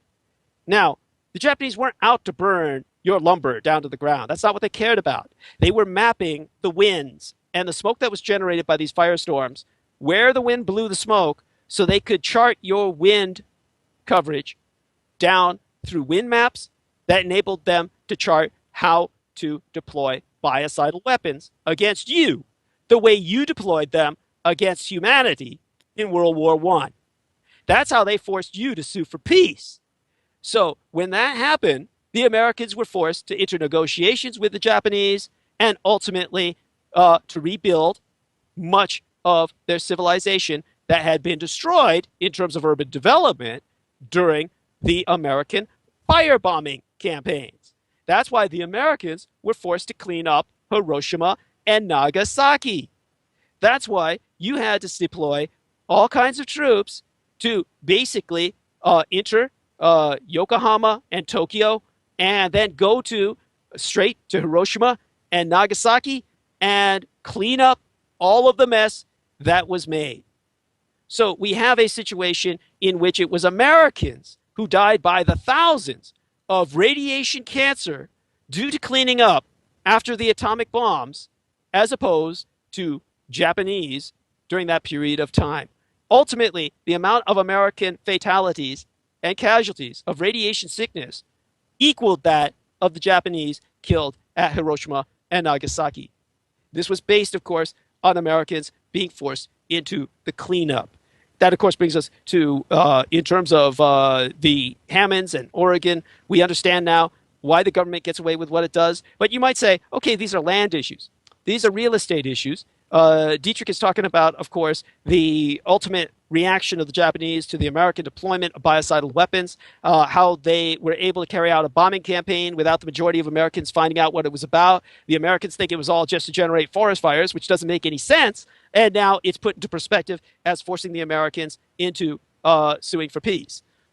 All of that, of course, is kept at bay from your understanding this as part of your general knowledge because of the destruction of documents, which I performed as a documents destruction expert amongst many thousands of other people employed to just such a task as well.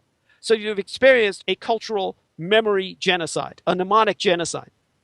Now, what does that mean in terms of the war and how we're dealing with its impact today when we're dealing with your general impression of how that war ended? And how does that apply to you as an individual in terms of America's war against you, since you're declared the enemy? We are in a situation where you're something like, shall we say, oh God, the Rolling Stones journalist who got hit by a drone strike, Michael Hastings. Michael Hastings was a public informant, very similar to myself.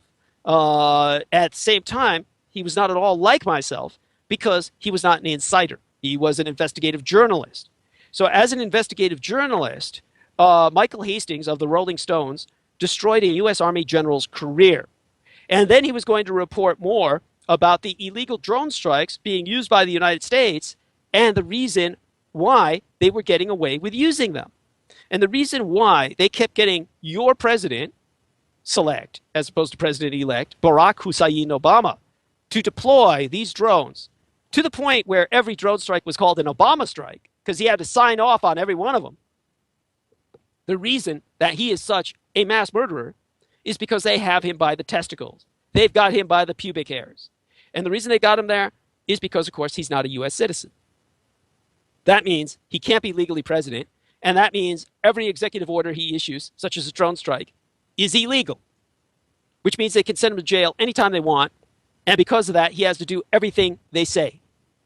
Now, let's ask ourselves how he got there and how this ended up with Michael Hastings' murder and how it applies to you. We had a situation initially where Hillary Clinton was, of course, a member of a sorority in England. Now, whether it was Oxford or another English university, it hardly matters. People can look this up and vet what I'm saying. When she was in England as an overseas student, she was in a sorority with two of the most powerful women of the Muslim world. One of them was Tansu Çiller, who was Turkish. She became the Turkish prime minister. She was so butch, she made her own husband take her last name in a Muslim country, no less. And the other one was Benazir Bhutto, who referred to herself publicly as a spoiled Muslim princess, who became the Princess of Pakistan. Now, this impacted myself directly, and I later on dealt with the records of it via destroying documents concerning CENTO. CENTO is an acronym for the Central Treaty Organization. That was Southwest Asia's version of NATO, the North Atlantic Treaty Organization. There was, for a long period of time, SEATO, the Southeast Asian Treaty Organization. SEATO collapsed with the loss of the Vietnam War and the reunification of the two Vietnams under communist rule. CENTO collapsed with the fall of the Shah in Iran. But prior to the fall of the Shah, there were only three nations in CENTO in a bulwark against Soviet incursion into Southwest Asia. That was the Shah's Iran, that was Pakistan, and that was Turkey. The other nation was the United States, which wasn't in region. Now, all of this was impacted by the sorority sisters known as Hell's Harlots, which Hillary Clinton was a part of, when you had the whole situation going on in Arkansas, along with the rest of the United States, but particularly in Arkansas, where people were paid to donate blood. This would later on impact myself directly. Back in those bad old days of stupidity and corruption, your United States medical industrial complex used to pay street people, drug abusers, and crack whores. We didn't have crack back then, but we had the heroin version thereof. But various streetwalkers and hookers, they'd pay all these people for their blood. People would come in and donate a pint of blood, get $20 and a box of donuts, and walk out. And as a result of all these homeless hobos donating their plasmatic version of wino vomit, and all these hookers and everybody else donating all their blood, you had your blood banks filling up with blood that was loaded with every disease you could imagine, especially STDs, or sexually transmitted diseases. Chlamydia, hep, C, all the rest of that good shit flowing around in your blood banks and going into your veins whenever you suffered a car accident or one of your kids cut themselves falling down from a tree. Now, it got worse when Clinton was governor of Arkansas. Clinton, of course, had all the prisoners do blood drives. Now, since everybody in prison's all screwing each other, fucking each other up the ass, taking drugs, shooting up, and he was helping to kill the blood market by overloading it with everything from, the syphilis to AIDS. Now, this impacted myself personally when I was 14 years old and suffered a bleeding duodenal ulcer, and went to LAMC, Letterman Army Medical Center, as a military dependent. As an underage military dependent of my father, who was a career military veteran, I had access to Letterman Army Medical Center as a patient. And so when I was brought to Letterman Army Medical Center, my parents were informed by the LAMC doctors, who do not follow the Hippocratic Oath, that I was going to bleed out and die unless my parents volunteered to allow me to undergo a plasmatic experiment. They were told, your son is going to die because we have no blood, because the blood market has crashed because of all the AIDS and all the STDs that have infected from all these donations that have come in from the streets and from prisons like the Arkansas prison system. And we need to experiment by giving your son this new plasma we've developed, which is entirely artificial. And if you allow us to do that, we'll save his life. So, of course, my parents said yes. So I don't have a single drop of my original blood I was born with in my body. Every single drop of my blood was taken out and replaced by an artificial plasma that was experimental in nature by the United States Army, which I later on found out was a nanotechnological experiment. Wow. So they changed my entire hard drive. So you've literally got. And- So I'm sorry. You've got experimental blood that's got like nanotech. So I was told before Letterman Army Medical Center was destroyed. Keep in mind, they destroyed that down to the ground and beneath. They uprooted the basement, the foundations. They took down Letterman Army Medical Center in its entirety as a building to destroy every ounce of record of all the human experimentation they've ever done, one of which was on myself.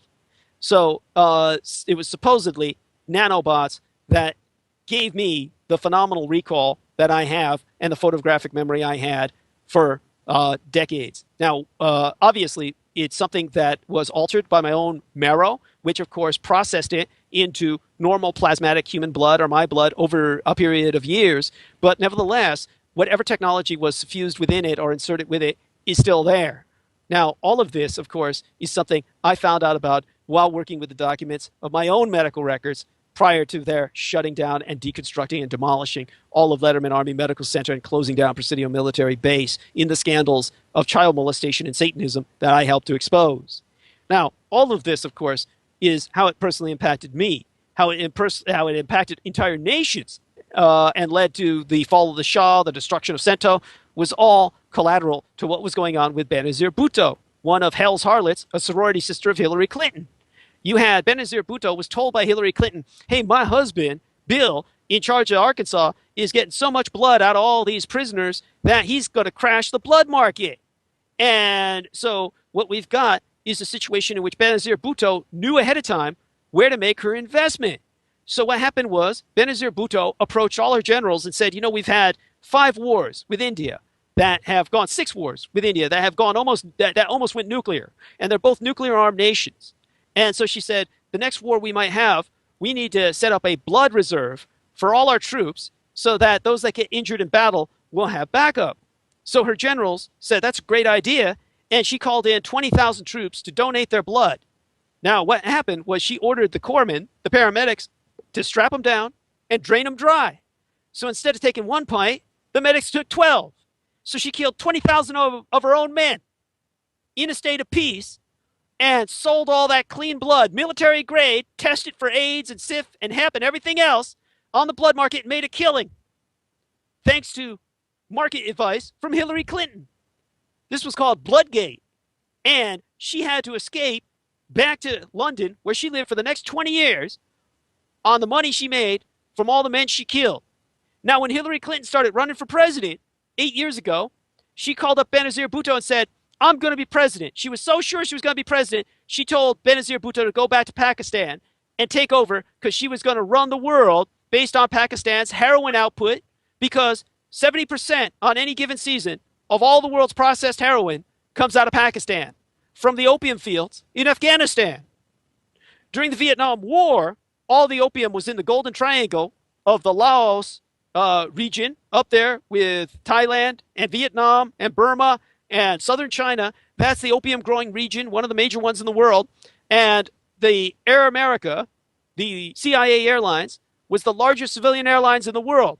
You put TWA, Pan Am, all the civilian airlines that were extant at the time during the Second Indochina conflict together, and they came to a fraction of the CIA Air America civilian airlines strength in numbers, because it was so big, because it had to ship all the world's opium out of the Golden Triangle down into southern Laos, down into Vientiane, the capital of Laos, and it was processed there into high-grade heroin by the Pepsi-Cola bottling company facility that was built there.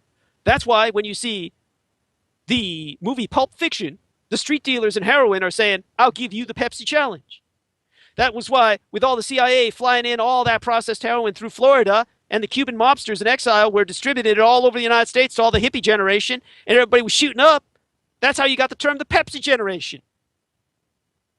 And all of this ended with the Vietnam War collapse of that front and the reunification of the two Vietnams. Then, of course, they went to Afghanistan.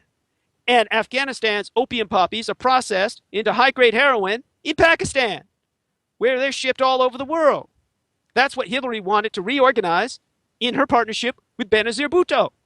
And she was so certain she was going to become president for reasons that were quite obvious. First, it was, of course, George Bush Sr., and George Bush Sr. had been running the administration for 3 administrations, for 3 terms. Because, of course, he was the power behind the throne of Ronald Reagan, who was totally batshit fucking senile. Totally demented. That's a medical term. Senile dementia. He was literally demented. He slept 18 hours a day while he was in the White House. He was like Burgess Meredith. Burgess Meredith had senile dementia. He would read from cue cards, all his lines. His family would bring him to the set, and after he had read his lines, Burgess Meredith couldn't remember anything he had said or done, and his family would take him back to the care facility. That's what Ronald Reagan was as your president. He was a far better actor as your president than he ever was in the movies. But all he was doing was reading cue cards. He was totally unaware and couldn't remember anything he had ever said or done afterwards. And the man running your country was George Bush Sr. He did this for 3 terms. And then when Clinton was running against him, he tried to kill him. This was called Operation Mount Rushmore. Clinton was the governor of Arkansas. He came over to San Francisco. He was in the Ritz-Carlton Hotel, and they were planning to take him out. And that's when, at the Presidio military base, the last year I was working there as the Department of Defense librarian, the orders came from Commander William Hunt. William Hunt worked for the Office of Naval Intelligence, ONI. And he got orders from George Bush Sr. because George Bush Sr. used to be Navy. He was the youngest navigator, or naval aviator, in United States Navy history during World War II. Then later on, he was in charge of the CIA. And when he was in charge of the CIA, he was approached by President Jimmy Carter. And Jimmy Carter went up to George Bush Sr. and said, hey, I seen UFOs. I heard that these UFOs have something to do with our history, that there's all kinds of things I don't know about. I want to know about all the information you got as the head of the CIA, what you got on UFOs. And that's when George Bush Sr. told him, sure, Jimmy, I'll tell you everything you want to know if you make me J. Edgar Hoover of the CIA. So that I'm going to hold this position till the day I die, like J. Edgar Hoover. And Carter said, you can't make bargains with me. I'm your executive commander-in-chief. You follow my orders. And that's when George Bush Sr. said, well, fuck you, Jimmy. I'll take you out, take you down, make myself president. And that's exactly what he did. He engineered the October surprise. So when Jimmy Carter went in to rescue the hostages in Iran using Delta Force, suddenly all their helicopters fell out of the sky. Now, all these helicopters don't crash into each other and the rotor blades don't fall off in midair all at once coincidentally. This was sabotage. They were sabotaged on their mission by the CIA. And that's when Carter was made to look like a fool. And then they bring in the senile Charlie McCarthy doll, Ronald Reagan, sitting on the lap of George Bush Sr., who's got his fist up his ass and is feeding Ronald Reagan one-liners just like Gonzo the Chimp. And that's your president for the next 3 terms. George Bush Sr. Then this guy, who's in charge of the Arkansas mob and mafia, Clinton comes along and he's running for president. And George Bush Sr. says, fuck that, I'm going to take this guy out. So he gives off orders to William Hunt of the United States Navy, Office of Naval Intelligence, go kill this motherfucker. And Bill Hunt comes over to San Francisco. He shows up at the Presidio Military Base Library. He says, I'm under orders to kill the governor of Arkansas. And he tells me, I want you to look for a bunch of mercenaries here in the Presidio Military Base where they all used to live in the hostels. See, there's this thing called MAC, Military Airlift Command, where veterans of the U.S. military can fly all over the world for pennies on the dollar in cargo planes. And so a lot of them would stop off at the Presidio Military Base, sleep over in the hostels for pennies on the dollar, and live the life of traveling mercenaries, which is the only skill they had after years and a lifetime in the military.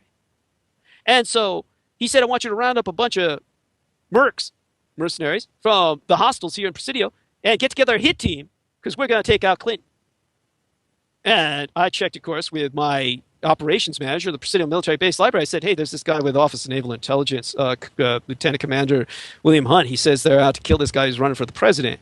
What am I supposed to do? And the operations manager said, well, you dumb fuck, call up the local CIA office. Ask them if it's cool. So I called up Bob Larson, who was running the regional office of Central Intelligence Agency in San Francisco. He said, oh, yeah, he's cool. Go help him round up a hit team. So I started rounding up all these mercenaries from the local hostels in the Presidio. And, of course, they used to come to the library. Keep in mind, we got a children's room there, too. And these guys would come in there, and they're just arming and disarming their firearms, assembling and disassembling them, looking over all these photographs for escape routes and fire lanes for the Ritz-Carlton Hotel, because they're going to take out William Jefferson Clinton. And they had an RFK-JFK combo operation that they put together where, like RFK, who was killed by his security guard, and JFK, who was killed by snipers, they were going to combine the two with Clinton. So RFK, or Robert Kennedy, the forensic specialist, again, don't take my word for it, look it up, the forensics guys who did the forensics on his body said there wasn't a single shot that hit him that came from Sirhan's gun. Not a single shot. Every single shot Sirhan fired went wide and wild. All the shots that entered into Robert F. Kennedy's body came from his security guard into his spine, right behind him, point blank. And that security guard said that's the case. He lives in the Philippines now, and he gives interviews on Filipino television saying, yeah, I killed RFK, and I shot him in the back, and he's never spent a day in jail. Now, in terms of John F. Kennedy, he was taken out by snipers. Now, they were going to do this with Clinton. Basically, he was going to come out of the Ritz-Carlton Hotel, and a security guard had already been chosen to shoot him in the back, and the snipers would take him out by the front, and by the time he was done with it, he would, he'd look like Swiss cheese. His shadow would look like the Eiffel Tower. He'd have enough lead in him to take him to the bay and sink him. But all of it went wrong. They had the security guard in their tow because he had been screwed. He was fucking with an Israeli agent. And she said she was with Mossad.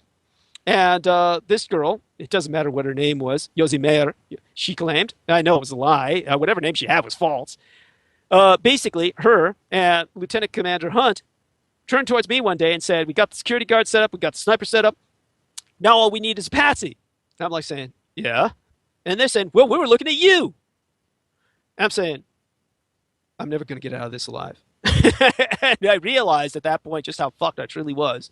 But thankfully, the security guard started to talk, started to brag how he was going to kill Clinton.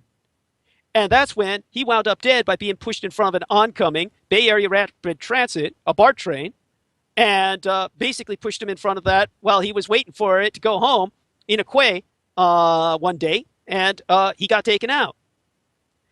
And so they wanted me to be the Lee Harvey Oswald, to be the Douglas Duane Dietrich. My name would go down like that, and they thought that they were doing me a favor. They thought I'd jump at it. They thought that whatever they were reading in the dossier, just like they do these days, they had it all fucked up.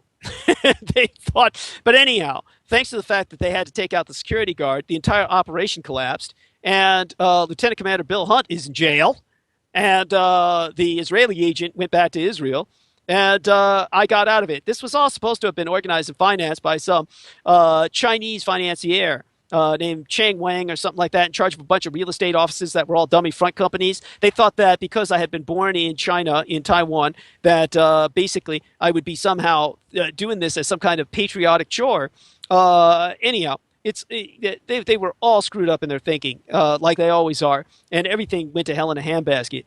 Now, it was later on, of course, we got the pics that came out about Clinton and Bush hanging out together, but that's because after the Operation Mount Rushmore fell apart, Clinton and Bush pretty much made a deal. Clinton became president, and he became president twice by default. He never won the presidency. Every time people went to vote, Clinton lost by a landslide. The only thing that got Clinton the office 2 times in a row was Ross Perot. Ross Perot took the conservative right-wing reactionary vote away from the rest of the Republican Party that otherwise would have made Clinton a peripheral footnote in your history books. And because of that, Clinton became president twice. That's why Senior Bush threatened Ross Perot with death. That's when Ross Perot came out and said, I can't run for president anymore because the Senior Bush has threatened to take out my daughter at her wedding and take out my entire family, including myself, with it. Now, with all that went down with Ross Perot and Clinton becoming president 2 terms in a row, suddenly, after that, you've got Bush Jr., the retard, becomes president, W, and then you've got this potential that Hillary was going to become president. And she was certain she would, too. Now, the reason for that was because when Clinton himself was president, he was doing crap like taking his daughter Chelsea to the peace meetings between Yasser Arafat and Ariel Sharon. Now, in Palestine and Israel, you got two macho patriarchal cultures, and they were deeply offended and highly insulted by Clinton bringing his daughter to these peace meetings that were historical in nature. And when Clinton brought his daughter there to sit in with them, both these men confronted him and said, "What is your daughter Chelsea doing here at these Palestinian-Israeli peace talks?" And Clinton said, "Because someday she's going to be president." And so what Clinton and the Bush dynasty had arranged was that the Clintonistas and the Bushes would toss the president back, the presidential office back and forth, the Oval Office, like a soccer ball between each other for the next several generations. That it was going to be Bush Sr., then William Jeff Clinton. After Billy Jeff, it was the retard Bush Jr. Then after that, it was supposed to be Hillary. Then after that, it's supposed to be Jeb. Then after that, it was supposed to be Chelsea. And they would just basically have you in lockdown for the next several generations together. Now, to plot this out, Jeb Bush, of course, to catch the Latin American vote, that was one of the reasons why Bush Jr. was elected over Al Gore, by the way, was because he spoke better Spanish than Al Gore. And Jeb Bush was the man who stole the election because Bush Jr. didn't win, despite his fluent Spanish.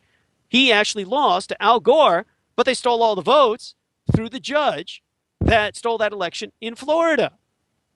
And the judge who stole that election, of course, worked for the governor of Florida, Jeb Bush. Now, how did Jeb Bush get to be governor? He married a Latina. He married a Latina and he converted to Roman Catholicism. So Jeb Bush converts to Roman Catholicism. He marries this Latina. He has several kids by her. She's referred to the Bush dynasty as the Dark One. They never call her by name. And she lives in a hacienda now in Mexico with all the kids because Jeb Bush wants her to keep her mouth shut and stay out of trouble. So Jeb Bush basically has all these half-brown little Latin American kids. You never see him in photographs. You never see his wife. But the people of Cuba, the Cuban emigres, the people of Miami particularly, were fooled. And they said, oh, he's converted to Catholicism. He's married a Latina. He's one of us. And they voted him into power. So this is how manipulative they were. They stole that election for Bush Jr., W, and everybody loved it in the Clintonista dynasty because the Clintonistas were so happy that Al Gore didn't become president, because if Al Gore had become president, then he would have run the country to the ground under the Democrats, and they'd never have any chance of running. So they were certain that they were going to be the next president, the Hillary Clinton dynasty. And so she came up and called her sorority sister go back to Pakistan, and Benazir Bhutto went back to Pakistan like a blithering idiot, and I said she was going to die, and of course she was killed within hours. As soon as she got off that plane, some suicide bomber threw himself at her, killed a couple hundred people at the airport. She got out of the way, and then she got into an armored car. And as soon as she was driving down the street in her armored car, some suicide bomber tossed himself under the armored car, blew himself up, and she died like an American soldier dies in Iraq of a brain injury, a TBI, a traumatic brain injury caused by an IED, an improvised explosive device. In this case, a suicide bomber's vest pack. So she flew up against the ceiling of the armored car and cracked her skull open because she had no helmet. So that's how Benazir Bhutto died. And all these guys killing her weren't killing her because she was wearing lipstick. They weren't killing her because she wasn't in a burqa. They were killing her because she killed their daddy. She killed 20,000 Pakistani men, and their sons had vowed to kill her if she ever stepped back in Pakistan again, which she was stupid enough to do because she was certain her sorority sister, Hillary Clinton, was going to become president. So Hillary Clinton didn't become president because they suddenly, the military-industrial complex, decided that they wanted somebody who would do everything they said to do, somebody who would follow orders. That's why they took a non-citizen, Barack Hussein Obama, from Kenya, and they made him your executive commander-in-chief because every order he delivers is entirely illegal because he's not a U.S. citizen, so he can spend the rest of his life in jail as a foreign agent if the military-industrial complex exposes him. That's why he gives the sign-off to every drone strike, so it's an Obama strike. So if the military is ever brought to bear for their crimes against humanity, for their war crimes, they would say, well, these were all illegal orders delivered and executed by an executive commander-in-chief who is not the legal commander-in-chief. Therefore, they would pin it all on him, and he would take the fall. So that's the relationship they got going. That's why he was selected. That's how he became president.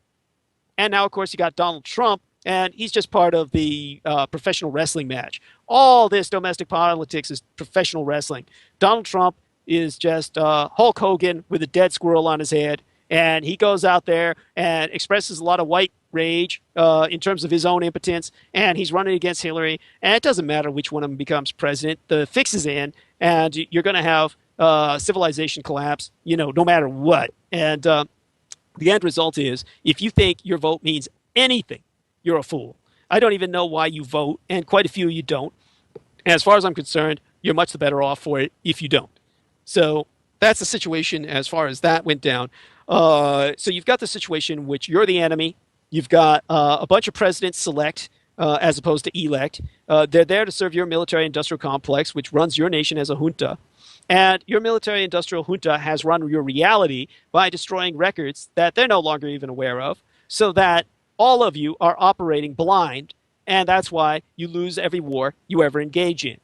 The only war you ever won in recorded recent history has been the World War I, the Spanish-American War. Before then World War I, through a massive devastation and insult against the human species, the deployment of biocidal weapons, the avian swine flu. And then you had World War II, which was a total clusterfuck that you went balls up in, and yet you think you won because your reality is so warped by all the documents that were destroyed by people like me. And then, of course, you've got the situation where you've lost every war thereafter. Vietnam, Korea, Iraq, Afghanistan. Now, if you're going to say, oh, we won Grenada or Panama, that's like, then you're really jerking off. That's like Rex Bear and me getting together and picking up baseball bats and hanging down at the bottom of a wheelchair ramp at a senior citizen center and knocking off senior citizens as they're rolled down. That's get off it. You guys are incapable of fighting a real war because you lost the big one. But you're so delusional that you convince yourself you won. And that is what the Amazon series, The Man in the High Castle, is all about. They're saying, well, if the Germans and Japanese won the war, they'd all be here, occupying the United States. No, that's not how it works. How it works is like in Vietnam, where the Vietnamese kicked America's ass, and they're not occupying the United States. So you're sitting over here and you say, oh, well, the Vietnamese kicked our ass. Well, but they're not occupying you because they didn't need to. Well, the Japanese also kicked your ass. They don't need to come over here and occupy you, nor would they want to, because you all have guns. So since you're all armed to the teeth, any attempt to invade and occupy your nation is going to be an exercise in futility. There are far more firearms here than any place else on Earth. It doesn't matter if a bunch of them are duck hunting guns. The reality is that you have a firearms situation that makes your Second Amendment your primary means of national security. And if you were able to get rid of your guns through firearms control in the United States, you would eliminate your ability to defend yourself from foreign invasion. That's not going to happen. You're going to they can't take your guns away. They don't have the power to do that. They don't have the manpower or the constitutional power to do it. It's not going to happen. You don't need to worry about that. And as a result, you're going to be just fine so long as you respect and maintain your right to bear arms. But, of course, to put this into perspective for you, for people who don't understand why no one would want to invade, the Vietnamese, the Japanese, the Chinese, the North Koreans, the Germans, the Russians, or anybody, you've got 14 million American hunters. That's the world's largest army. The Chinese Communist Army, all put together in terms of a modern professional force, is about 3 million men and women. You've got 14 million American hunters. Now, you've had hunting season come upon us back in November for many species. And during that period of time, I was taking a look at the number of hunters that were coming out to kill quail and duck and, deer and various other species, waterfowl, big game, small game. And it was 14 million hunters. Now, when you take a look at the deer license sales in a handful of states during a season, you'll realize that there were 600,000 hunters in the state of Wisconsin. The state of Wisconsin, 600,000. That's the 8th largest army in the world. That's more men in arms than in Iran. That's more than in France and Germany combined. Now, you've got men and women deploying to the woods of a single American state that are armed to the teeth. And that number pales in comparison to the 750,000 who are hunting in the woods of Pennsylvania, the 700,000 hunters in Michigan. You toss in 250,000 hunters in West Virginia, and it literally establishes the fact that the hunters in those 4 states alone comprise the largest army in the world. Now you add in the total number of hunters in the other 46 states, and it's millions more. There's no army in the world where they could even mobilize 2 million men for an invasion overseas that would want to face 50 million armed American citizens. So that is your national security. So executive of the United States, Obama, might try to pass some arms control legislation with your military-industrial complex behind him because your junta considers you the enemy. You have the ability to resist.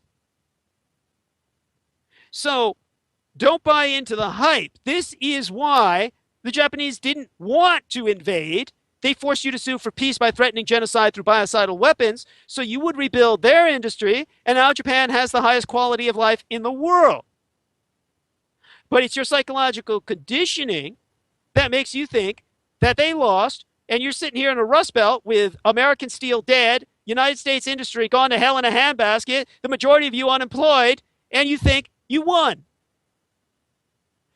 Well, let me bring up Japan for a moment because it's such an incredible culture, very intelligent people out there, and a lot of the technology comes from Japan. If you look at Tokyo as a city, I think it's got almost double the population of New York City, and it just seems so much cleaner and efficient. But regardless, the Fukushima event that took place, 3/11/11, where the horrific 6 nuclear reactors went into meltdown because of a tsunami, do you think that that was actually orchestrated from a certain faction or, let's say, black ops type organization, or do you think that that was natural?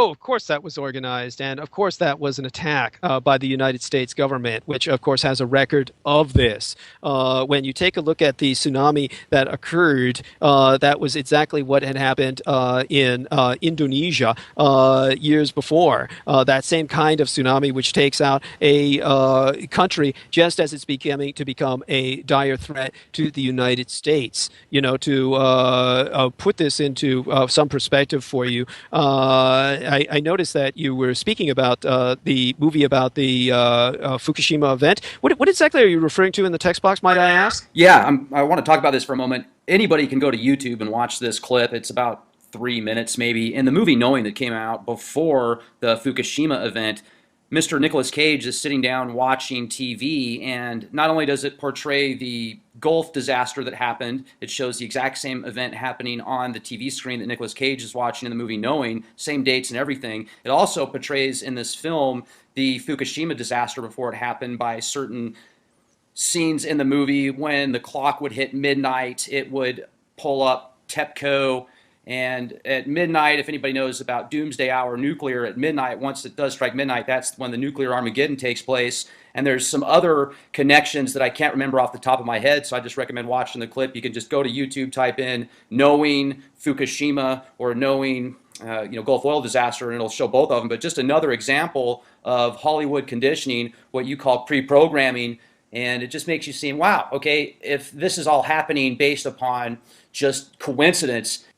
Okay. Yeah. Well, I thank you for bringing that up, and that puts that into some perspective. All of this has to do a lot with what happened in the Gulf as well, and by that we're not talking about the Persian Gulf. We're talking, of course, of the Mexican and Texas Gulf. But over a decade ago in the Indian Ocean, it was on the 26th day of December in 2004, there was a 9.1 magnitude earthquake. This wasn't portrayed in the movie Knowing, which was probably made around that period of time or afterwards, I would assume. But this was the largest in nearly half a century, about 40 years. It triggered a catastrophic tsunami that ultimately claimed around 300,000 lives. We're talking about 280,000 plus people died. Now, it was known by the scientific community as the Sumatra Andaman earthquake, and it was classified as an undersea megathrust event occurring at precisely 5853 Universal Temps Cordon, or the Universal Time. Now, when it took place, basically, Indonesia, it needs to be remembered, was at that time registering as a major threat to the United States because it's the largest Islamic nation on earth, both in terms of geography and demography. As an archipelago, it's the largest island archipelago in the world. The Philippines has 7,100 plus islands. The Indonesian archipelago has 17,000 plus islands. And as an archipelago, its state religion is Islam. There are more Muslims in Indonesia than there are in the entire Arab world and all of Southwest Asia. So you've got basically Indonesia, this enormous Muslim superpower, a growing economy, and it was celebrating its half-century and a half decade mark of independence. It's been independent for only 55 years. Keep in mind that Indonesia has far longer been colonized as a slave nation under foreign occupation of the Dutch than it ever has been independent. It spent centuries under Dutch rule, hundreds of years. It's only been independent for 55 years. And during that period of time, it was becoming increasingly fundamentalist Islamic. Now, after that transfer of sovereignty from the Dutch to Indonesia, its Independence Day was, of course, the 26th day of December, the 27th day of December to be specific. So the 26th was its Independence Day Eve Day. It would be like the Eve Day before our 4th of July. And that's when this earthquake was precisely timed and generated. We were talking about top secret deployment of 33-foot wave-generating tsunami bombs. These were experimented with by the United States and New Zealand during the Second World War, and they generated 33-foot waves that were able to overcome entire beaches. So we've got a warning that was issued circa 1997 as projected via an ecocidal terrorism type of effect, deploying EMP or electromagnetic pulsations technology eco weapons. These employ electromagnetic waves. We had a warning that enemy nations could alter the climate, set off earthquakes and volcanoes remotely. It's very important to remember the majority of the world's active volcanoes are in Indonesia. And this warning was issued by then United States Secretary of Defense William Sebastian Cohen, attorney at law. He's a Unitarian Universalist Republican, and he was basically saying, oh, the enemy can do this. Now, we've got suddenly in 2004, December of 26, this earthquake that struck along a known fault line deep beneath the surface of the Indian Ocean. It generates 30-foot swells of water, just like the tsunami bombs of World War II that engulfed resort areas and entire villages along the coasts of Thailand, Sri Lanka, Indonesia, and India. This was the result of thermonuclear detonations triggered in place to destroy a series of major emergent East Asian economies and wash away terrorist organizations of Islamic fundamentalists and rebrand the Great Satan America as a model of humanitarian leadership in a region gripped by anti-American sentiment, beginning with the heavily populated Muslim regions of Southeast Asia where the bulk of casualties occurred and where the Thai and Australian governments deliberately failed to respond to warning of impending earthquakes on direct executive order of George Herbert Walker Bush Sr. Now, all of this occurred and in his presidency, and the United States government most certainly knew of the disaster ahead of time and refrained from warning Asian peoples in impacted Asian nation states, as evidenced by the American Navy base situated in the Indian Ocean island of Diego Garcia. Diego Garcia became a United States military base in the 1970s. It was alerted and escaped unscathed from the effects of the tsunamis, managing to avoid any casualties whatsoever, while other islands suffered enormous losses in human life. Now, the United States Navy's official Diego Garcia website claims the earthquake generated a tidal surge on the island estimated at 6 feet, but that the island wasn't hit by the devastating tsunami because it's surrounded by deep waters and the grade of its shores don't allow for tsunamis to build up before hitting land. Now, all of this is pure shit. They generated the tsunamis. They're the ones who triggered the bombs and directed the tsunamis by the direction of bomb force into the areas which they hit on the precise day when everyone was out celebrating their Independence Day, just as they did with Haiti and the island of Haiti, or Haiti, land of mountains. That was a Scalar weapon used to generate earthquakes. That was, of course, something that had been stolen by the Office of Alien Property from the property of Nikola Tesla. It's situated on Navassa Island. Navassa Island is something that is between Haiti and Guantanamo Bay in Cuba and Jamaica. It's in the direct epicenter of all three of these Caribbean nations.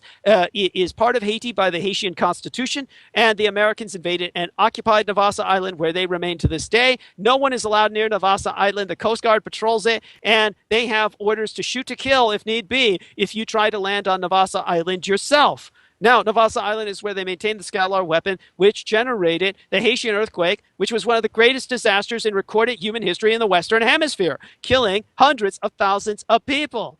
And they did this because Haiti was about to join ALBA, which is the Spanish word for dawn. And ALBA is the nation or multinational organization established by Hugo Chavez of Venezuela that was going to bring this populous black nation into the OPEC world. Now, keep in mind, Hugo Chavez was in charge of Venezuela. He was, of course, assassinated, and he was a man who was taking Venezuela in the direction of communist Cuba, left in politics and out of the capitalist world order. And this was an individual who was running a nation that was the founding state of OPEC. The Oil, Petroleum, and Exportation Cartel was not originally an Arab Muslim organization. Its founding member state was Roman Catholic Venezuela. And so Venezuela was an oil power, still is an oil power, was going to use that largesse to organize a counterpoint to NATO in the Caribbean, ALBA. And ALBA became an organization that incorporated many Caribbean and Latin American nations and was going to incorporate the world's first black republic, Haiti, within its sphere of influence. And this was an enormous threat to the United States because they felt that this would inspire black separatism in the American South. And as a result, they triggered an earthquake, which forced the Haitians to ask for American aid in the same way Indonesia was forced to ask for it after their earthquake. This was the same kind of technology that was deployed against Japan. And, of course, it was employed in concert with Stuxnet. What made the reactors melt down, they otherwise would have shut down when they were hit by the tsunamis, was the fact that introduced into their industrial safety mechanisms was the Stuxnet virus, the same one that had led to the meltdown of the reactors in Iran that was manufactured by the Israelis with American help. So the Stuxnet virus is, of course, a very specific virus. It leaves a trail that is very discernible. And it's a sophisticated computer worm co-designed by American computer engineers in consultation with Mossad, Israeli intelligence. It was used to sabotage Iran's nuclear program, and now it's loose upon the world. So you've got this Stuxnet that remains dormant until it's awakened, that it was made to take down German-manufactured industrial control systems. The industrial control systems which controlled the mechanisms within the Iranian nuclear enrichment facilities were manufactured by Siemens, a corporation in Germany, Siemens. And the Siemens manufactured industrial control systems, the ICS, which ran the safety systems for the Iranian facilities. This was the same system that was running the safety mechanisms that would kick in if there was a threat of a tsunami in Japan's nuclear facilities. And its ability to respond was taken out by Israel and its Stuxnet. Now, this was at a period of time when Japan was not willing to put sanctions against Iran. The largest foreign populations in Japan are the Iranians and the Israelis. And they have their own mafias that war against each other in the nation of Japan. And, of course, people in Iran hold lotteries as to who gets to work in Japan because it provides enormous employment opportunities for them. And Iran has always traded for oil with Japan, as opposed to Japan trying to place it under sanctions and not dealing with it. So because of that, the Japanese and the Iranians have had an unofficial axis in which they have cooperated for many decades. And the Americans and Israelis broke that axis by this attack on Japan, which led to Japan declaring sanctions against Iran. So it was a direct attack leading to geopolitical repercussions. And of course, it is something that will ultimately, of course, backlash, as everything does, against the United States and ultimately Israel. So that is the situation behind that. So hopefully, people have an understanding now about what's going on with geopolitics and the war. Is there anything else you want to bring up? Because I think we've been at it for about oh God, several hours now, and I'm pretty burned out at this period of time. We can always talk again in Sure. the very near future. But Yeah. what else do you think we need to emphasize or bring up on? Well, the only other thing that I wanted to talk about tonight, Douglas, and if you want to wrap it up, that's totally understandable because you do bring out, even we've been talking for almost 2.5 hours, and a normal person would maybe be able to bring this much information out in about 8 hours, take them about 3 times as long. So I totally understand. But if you have a few more minutes, I just wanted to know because it is just a couple days into 2016, it is the new year. I was wondering if you wanted to make a prediction or two about what you think might happen as far as something considered, a big deal. Well, thank you for bringing that up. One of the things that I would like to emphasize is that Americans are totally blind to what happens, no matter what happens, even when it's right in front of their eyes. One of the things that happens in this data matrix is that people have been bringing up all over the internet forever and ever Fukushima, and it's the end of the world. Now, to put this into some perspective for people, the Kuroshiwa, or the Japan current, is something that Emperor Hirohito knew about long before the Americans. The Americans had no idea that the Japan current existed. This is how ignorant the Americans were. They had no idea that there was such a thing as the what was known as the jet stream. Basically, what happened was the jet stream is this swift-flowing river of air. It brought all of the unguided missiles from the other side of the globe to the American continent in 3 or 4 days.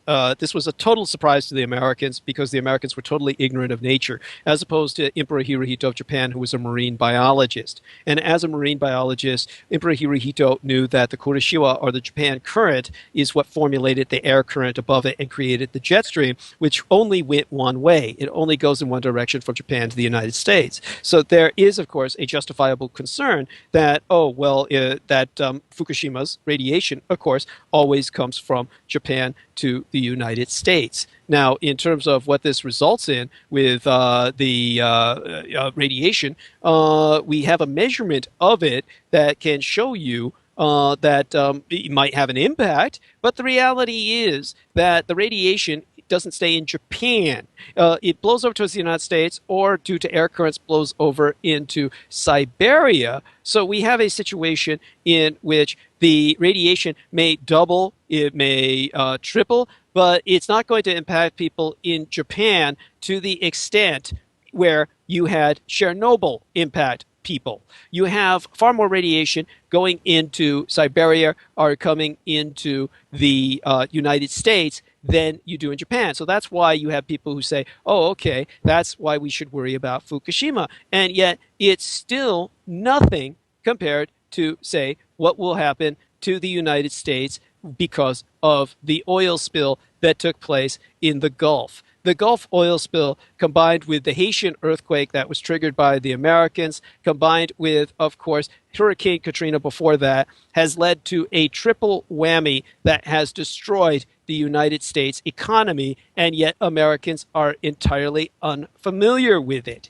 In terms of the Japan current, to put this in some perspective for you, you had basically the Yasego, which was Japan's version of the Thor Heyerdahl's Kon-Tiki. And the Yasego was this trimer, I guess you'd call it I forget the term for it, but it is basically a ship that is a trimaran kind of, shall we say, hull. And this was a ship that was built on charts, or shall we say, basically cave paintings that turned out to be thousands of years old. And what the Yasego 3 was a project to prove that Japanese immigrants had made it to the United States ages ago and founded or established the Native American tribe that is today known as the Zuni tribespeople.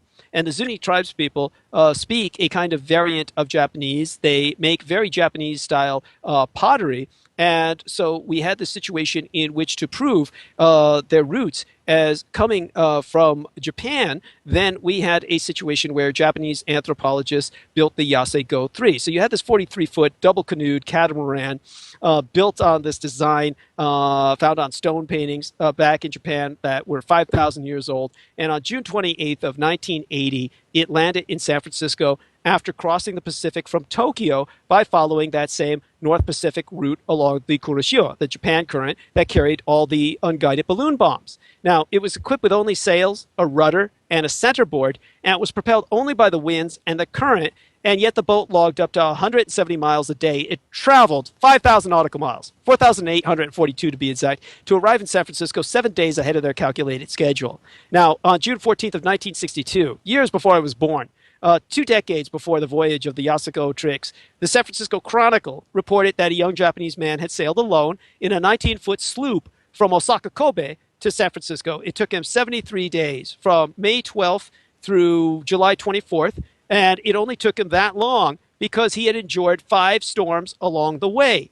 So if even a fraction of Japan were rendered uninhabitable in the manner which the Japanophobes are claiming, there would be 40 million Japanese boat people resettling on the Pacific coast of North America by now, which would be the greatest thing that could ever happen to you because American economic conditions would be improved astronomically in consequence by 40 million highly educated Japanese coming here and resettling and boosting your technology and economy. I mean, such a massive influx of talented immigrants could only trigger a cultural renaissance. So I think that's what the Americans were hoping for when they attacked Fukushima Daiichi.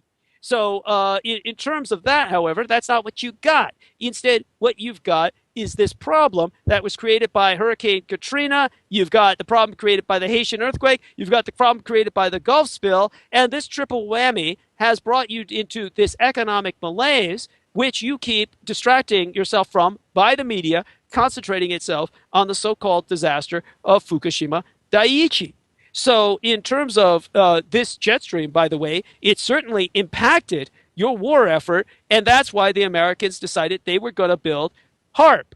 Basically, during World War II, you had a situation which the Americans were trying to bomb Japan. They didn't know about the jet stream, so they basically would take off and fly towards Japan and find themselves facing 100-mile-per-hour winds, 300-mile-per-hour winds, that would force their planes to hit the deck, so to speak, and skim along the floor of the ocean sea surface towards Japan to do their bombing runs, and that made them extremely vulnerable to Japanese anti-aircraft fire. So out of all of the planes that bombed Japan, you had so many planes shot down that over 5,000 men had to parachute and land in Japan, where the Japanese, understandably, would tear them apart limb from limb and butcher them to death.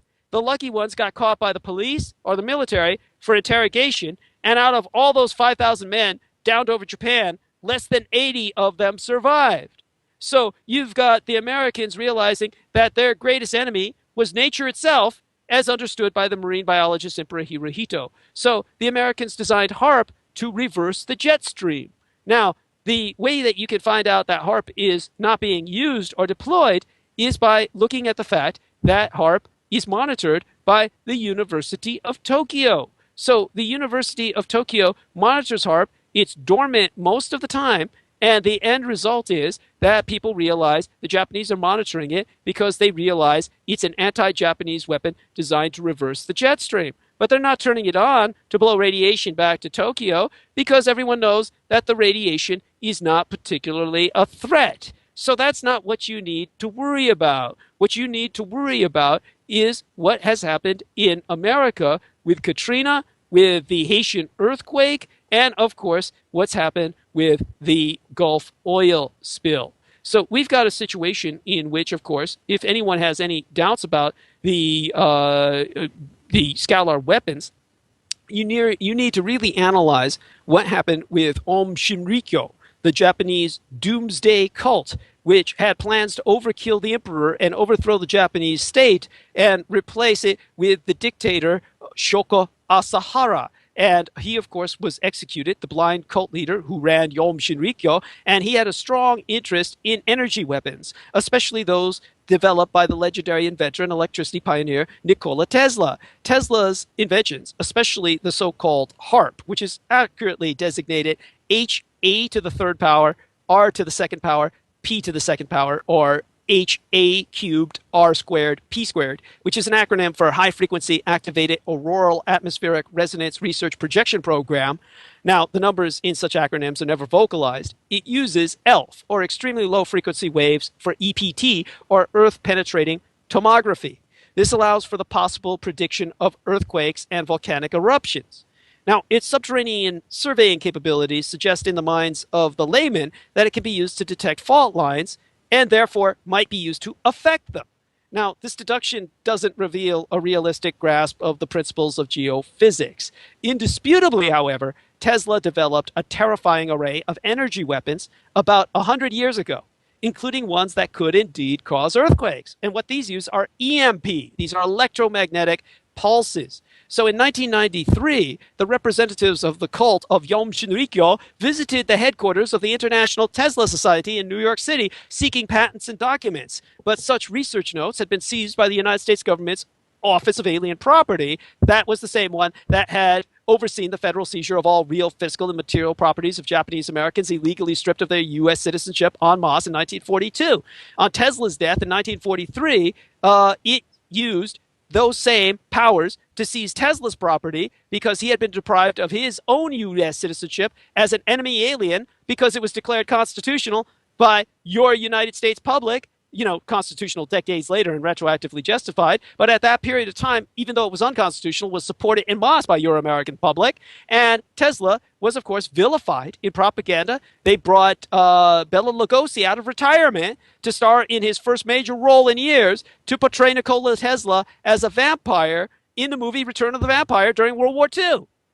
And they made Tesla the enemy of Superman in the Superman cartoons during World War II. So he was viewed as Hitler's maddest scientist, even though he was America's greatest citizen. So his citizenship was revoked. In 1943, he killed himself. He was driven to suicide by your propaganda against him, and all of his properties remained under national security status ever since. Aum Shinrikyo couldn't grab it, but they had 100,000 members in Japan, 40,000 worldwide.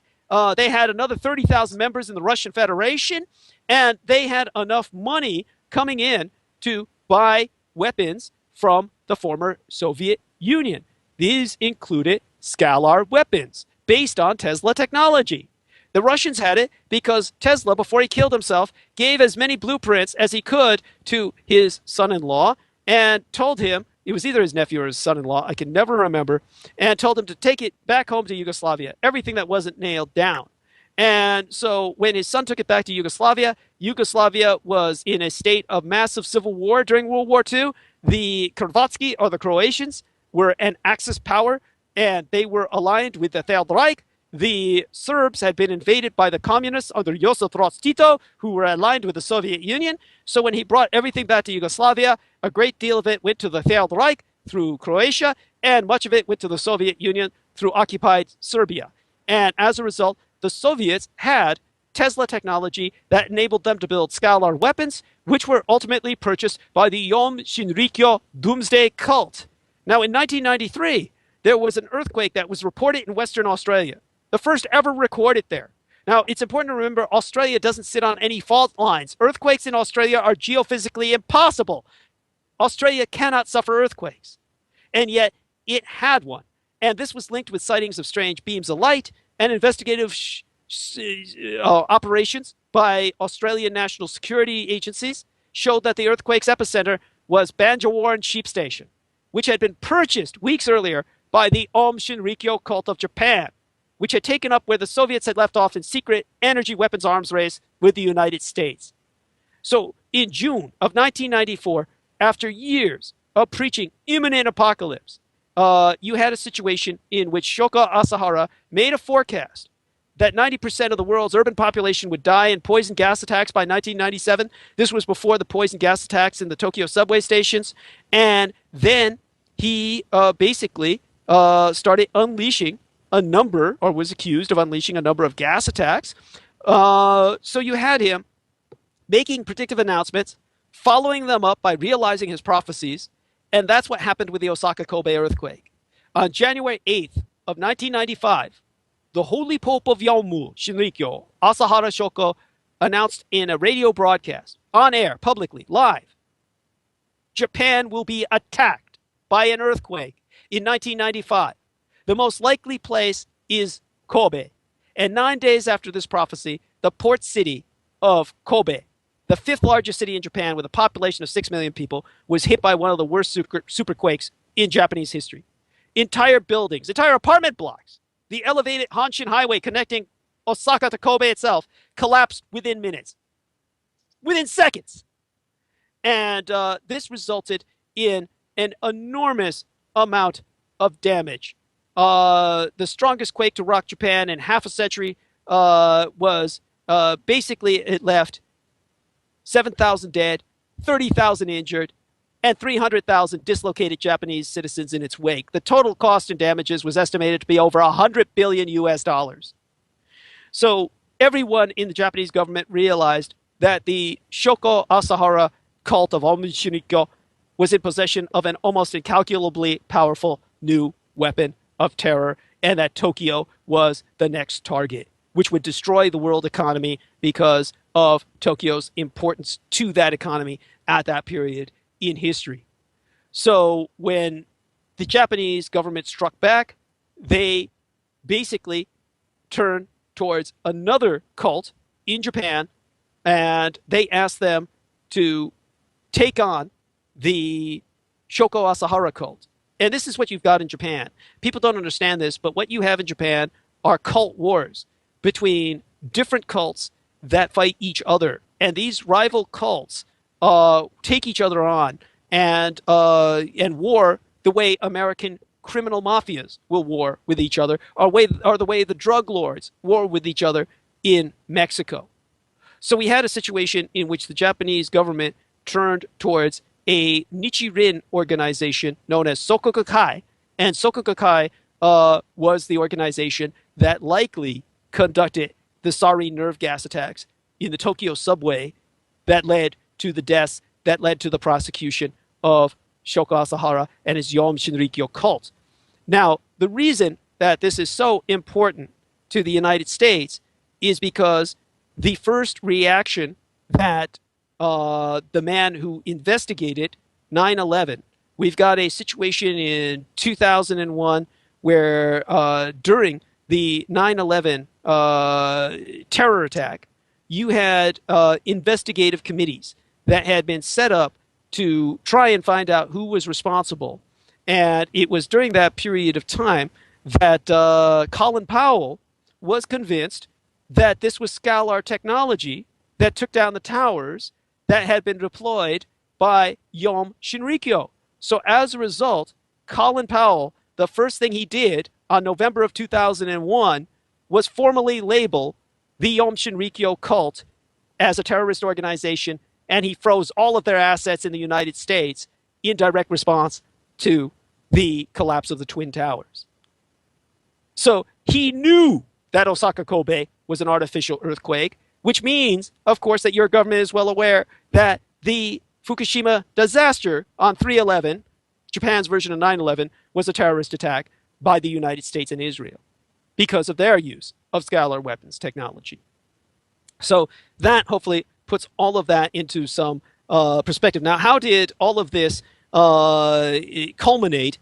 It was based on the information following the 1995 sarin attack on the Tokyo Underground, when the United States Senate Permanent Subcommittee on Investigations, which was under chairmanship of Senator Sam Nunn, surname Nunn, he commenced carrying out a study of the cult of Aum Shinrikyo's finances, its obsession with doomsday machines, and that's why 6 years later, in direct response to the September 11th terror attacks, U.S. Secretary of State, he was no longer a U.S. Army general, he was no longer in the military, he was retired as a general, and he was now the U.S. Secretary of State, Colin Powell formally labeled them the terrorist organization, which he personally held responsible for taking down the Twin Towers. Now, all of that changed, the dynamics of all that changed. We realize now the Twin Towers were taken down by American domestic terrorism as perpetrated by your own constitutional republic. But we see why Colin Powell initially had the suspicions that he did based on his knowledge that was exposed by that subcommittee of investigations under Sam Nunn about the artificially triggered earthquake against that was deployed against Osaka Kobe. So hopefully all of that puts some of this into perspective for yourselves. And in the new year, I would refrain from making predictions other than this. I will predict that what Rex Bear and I are discussing will soon become much more accepted as the reality of the world that we live in, thanks to the efforts of public informants like myself with true investigative individuals who are out to seek the truth and disseminate it like Rex Bear. So that's the best I can say for this year. I think that that's a positive direction we can all take into account as hopeful for the future. And with that, I'll probably have to sign off before I collapse. Oh yeah. Well, once again, really appreciate it, Douglas. You always give us a ton of information. You're so exciting to listen to. And if you just give our listeners your website, so if they want to check out your work or information, we'll close out on that. Thank you. Thank you so much. That's www.dddietrich.com, and just go there and check out all the ambushes. The ambushes are particularly important. And one of them, of course, Rex Bear was actually present at, certainly not responsible for. And he was there when, of course, I was ambushed on Godlike Production. So we've got that up there so people can access that and listen to that particular debacle. And all of the ambushes are very important because you can learn far more from my ambushes than you can from just my straight presentations oftentimes. My straight presentations are great, but the ambushes are a lesson in who your true enemies are. And so do look up who your enemies are by looking at who ambushes myself, because I'm the one bringing you the reality that's been kept from you. And so whoever is trying to prevent me from doing that is your enemy. So check out the ambushes at www.douglasdietrich.com. My old website was, of course, set up by the government handler that had been assigned to me, Lorian Ann Fenton. And it's very important to remember I had no choice in working with her. By working with her for several years, knowing who she was, the government thought that I was under wraps. They felt that I was under control and that all my finances were being drained and that all my efforts were being curtailed. This prevented them from taking far more serious efforts to take me out. And so by keeping your enemies closer than your friends, you can help yourself survive at periods when you're transitioning onto a much more stable platform. So, of course, she took down the old website and put up my private phone number for everyone to view, which has led to countless death threats and bomb threats being directed onto my private answering machine, which, doesn't bother me in the least. And the reason I still maintain it is because at this point, there's far too much invested in the old number to really bother getting rid of it just yet. It would take enormous pressures to get me to do that. Far better to just erase all the vapid materials and threats that are left by the plebes and noobs than to bother inconveniencing my own life. So that will help some people come to grips with the motivations as to why I worked with a known government handler, why I maintain the number that I do, despite the fact she's put my private number up there on the internet, which is the equivalent of writing it onto 20,000 bathroom walls across the United States. And of course, why we have a new website now. So once again, that's dddietrich.com. And so do go there, avail yourself of the ambushes. Also, my lecture on the Battle of Los Angeles, put some more things into perspective. And of course, whenever you can, put a like and a hit on the interview that we're going to put up. Okay, thanks so much. And you're always the best. My best wishes to yourself and your family for a safe and happy New Year. Douglas, once again, man, it's been awesome. We'll definitely be speaking again. I certainly feel that we've crossed paths many times for a reason, and appreciate everything that you do. If you're a Star Wars fan like myself, may the Force be with you, my friend. Thank you, and also with you. A very special thank you to our guest tonight. For all of you that had the opportunity to be here with us, if you enjoyed the show, follow us on YouTube, youtube.com/clandestine Time Lord, for the most recent interviews, videos, and podcasts. Or you can check us out on the World Wide Web, www.leakproject.com. Would you like to be a guest on our show? Do you have information that the world needs to see and hear? Send us an email, guestbookings@leakproject.com. Thank you, everybody. This is Rex Bear with Leak Project. Stay safe and be the change you want to see. Good night.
Inside the Borg and free from the hive mind, this is Rex Bear hosting Leak Project. The Leak Project was created to offer awareness and information not found in the mainstream news. With over 90% of the world's media controlled by only 6 enormous conglomerates, many people today are looking for more accurate information. The Leak Project offers a refreshing approach to the brain drain media. Check back daily for new content as we thrive to bring you the cutting edge in news, current events, on-scene video footage, interviews, and most importantly, the truth. Tonight's guest is Douglas Dietrich, one of the most controversial and exciting people you'll ever have the opportunity to listen to. Son of a retired U.S. Navy sailor, worked for 10 years as a Department of Defense research librarian at the Presidio military base in San Francisco. One of his major duties was document destruction, giving him access to thousands of classified documents spanning a variety of clandestine subjects. In 1991, Douglas also served as a Marine in Desert Storm. Tonight is certainly going to bring you another mind-blowing experience. Douglas, thanks for joining us tonight. Happy New Year. How you doing? Oh, great. Much the better for speaking with you. Very glad to be here, and thank you so much for accommodating my schedule. I'd like everyone to know that our good friend Rex Bear is staying up through the night, and I hope you're not going to knock yourself out by working tomorrow morning. Oh, absolutely not. This is great. I'll tell you, this is like going out to the gym, basically. This is exercise for the mind and soul. So, Oh, I was just going to say I am too. So, sorry to interrupt with that. hey, Go no on. problem. You know, I'll tell you, just to confirm what we've talked about, when I read through the comments, I read through these things all the time, and there's a lot of really colorful people out there. But one comment that I really liked on the last show that we did by Drool McTool, he goes, "Wow, Henry Rollins said, 'I blow minds for a living.' He has nothing on Douglas, nothing at all."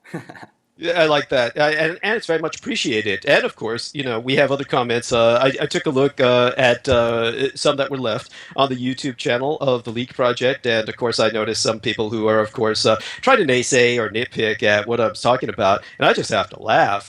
We've got somebody named his name is literally unpronounceable, Zachariah Dimijikian or something of that nature. Oh, yeah. And he was talking about you yourself somehow co-opting his Illuminati symbol, which I found quite entertaining because he's basically implying that he's a member of the Illuminati. And then this is the dude who's trying to split hairs with myself, desperately grabbing at the order of the executive commanders-in-chief, or your presidents of this United States, with what I brought up historically, which I find just pathetic. Obviously, there's nothing that he's saying that is either correct nor deconstructive of my narrative.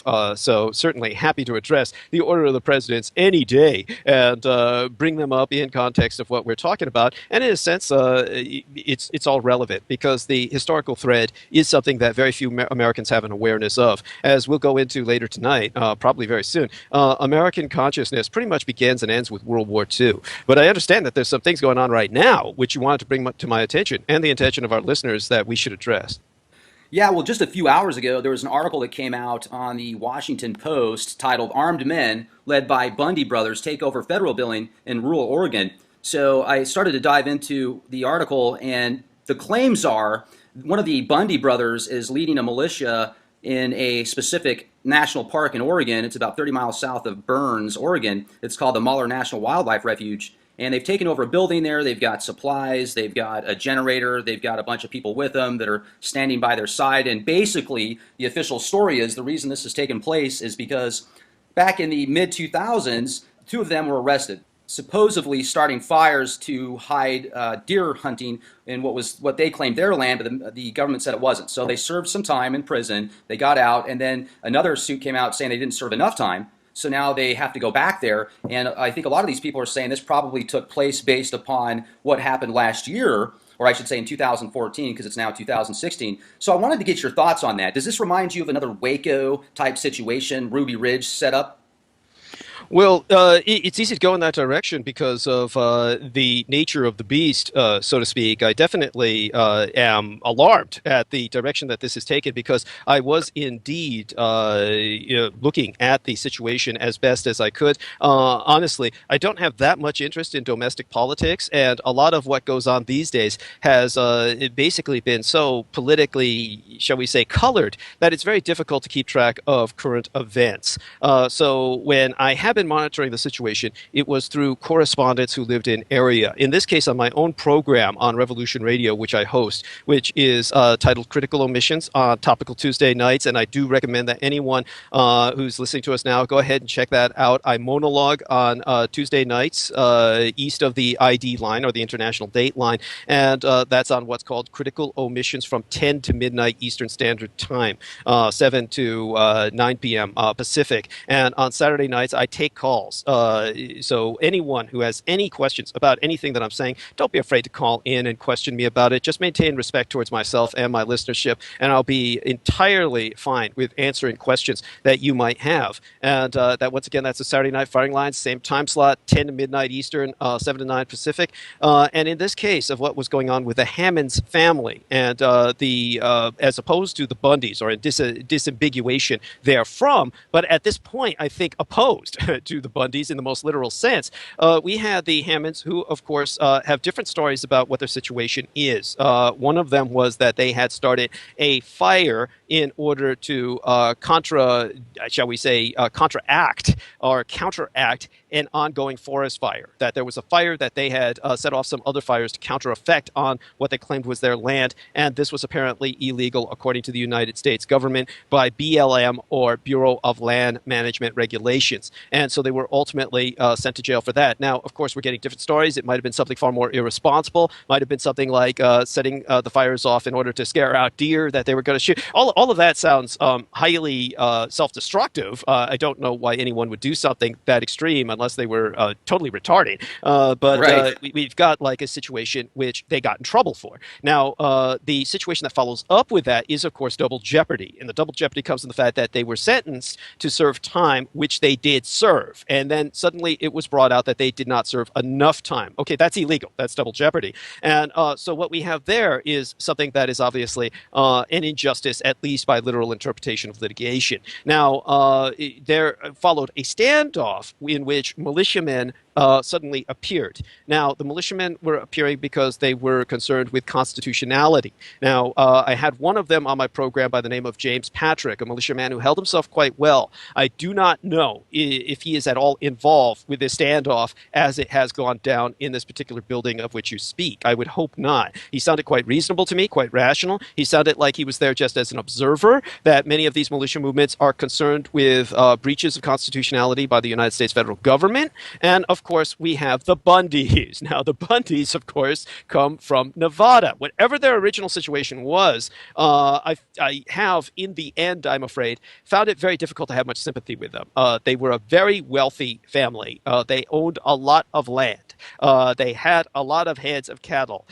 Now, apparently, there was some attempt to run them off due to corruption. Of that I have no doubt. And in the local state of Nevada, local to me because I live in California, it's our border state, we have basically a state that was built from the ground up by the mob, by the mafia, in the same way that Utah was built from the ground up by the Mormons. So you've got a mafia-controlled economy. They've got legal gambling. They've got legal prostitution. They lobby very aggressively against the state of California, making gambling legal, say, for instance, on Alcatraz Island. There were, say, for instance, attempts to turn Alcatraz Island into a gambling casino den. And, of course, they lobbied very hard against it in the state of Nevada because if people started coming to California in droves to gamble, no one would have any reason to go to Nevada, which is a desert, other than, say, prostitution. So because of that reason, you've got a very powerful mafia lobby in Nevada that has provided entertainment and professional sex, legal gambling, and it goes without saying that anything they do is, by its very nature, going to be corrupt. And so when they moved in, and muscled in, rather, on the Bundys, and decided that they were going to cite, whatever municipal or state regulations they could either, dig out of the closet or make up, then the Bundys were suffering a kind of injustice. Nevertheless, for someone like myself who grew up in bone-grinding poverty, I have no sympathy with a family that has that much to lose. I mean, if they've got that much to lose and the people are beginning to muscle in, and they're standing on personal pride and saying, "Oh, we've been here for years and generations." F you. You've stole that land from the Native Americans anyway. It's all a load of crock. Yeah, everything you've got is basically based on the blood of exterminated red men and women and children, and you've got no moral right to it anyway. So if somebody else is muscling in to take it from you, you have no moral ground to stand on. You might as well move out. But no, they stood ground. They made a big deal of themselves. It very much infringed on my personal life in the sense that ultimately there was a couple of people who hung out there known as the Millers. And the Millers, of course, later on were responsible for a shootout in Las Vegas. This took place when I was down in Las Vegas at what was organized by a government handler that had been assigned to myself named Lorian Ann Fenton. Lorian Ann Fenton, of course. Wait, did you say Lorian Fenton's a government handler? Oh, very much so. Oh, Wow. distant relation to, of course, Dr. Lynn Fenton, who was the Air Force medical doctor who was prescribing scopolamine, the pharmaceutical equivalent to a roofie or a date rape drug, to the Aurora, Colorado theater mass shooter.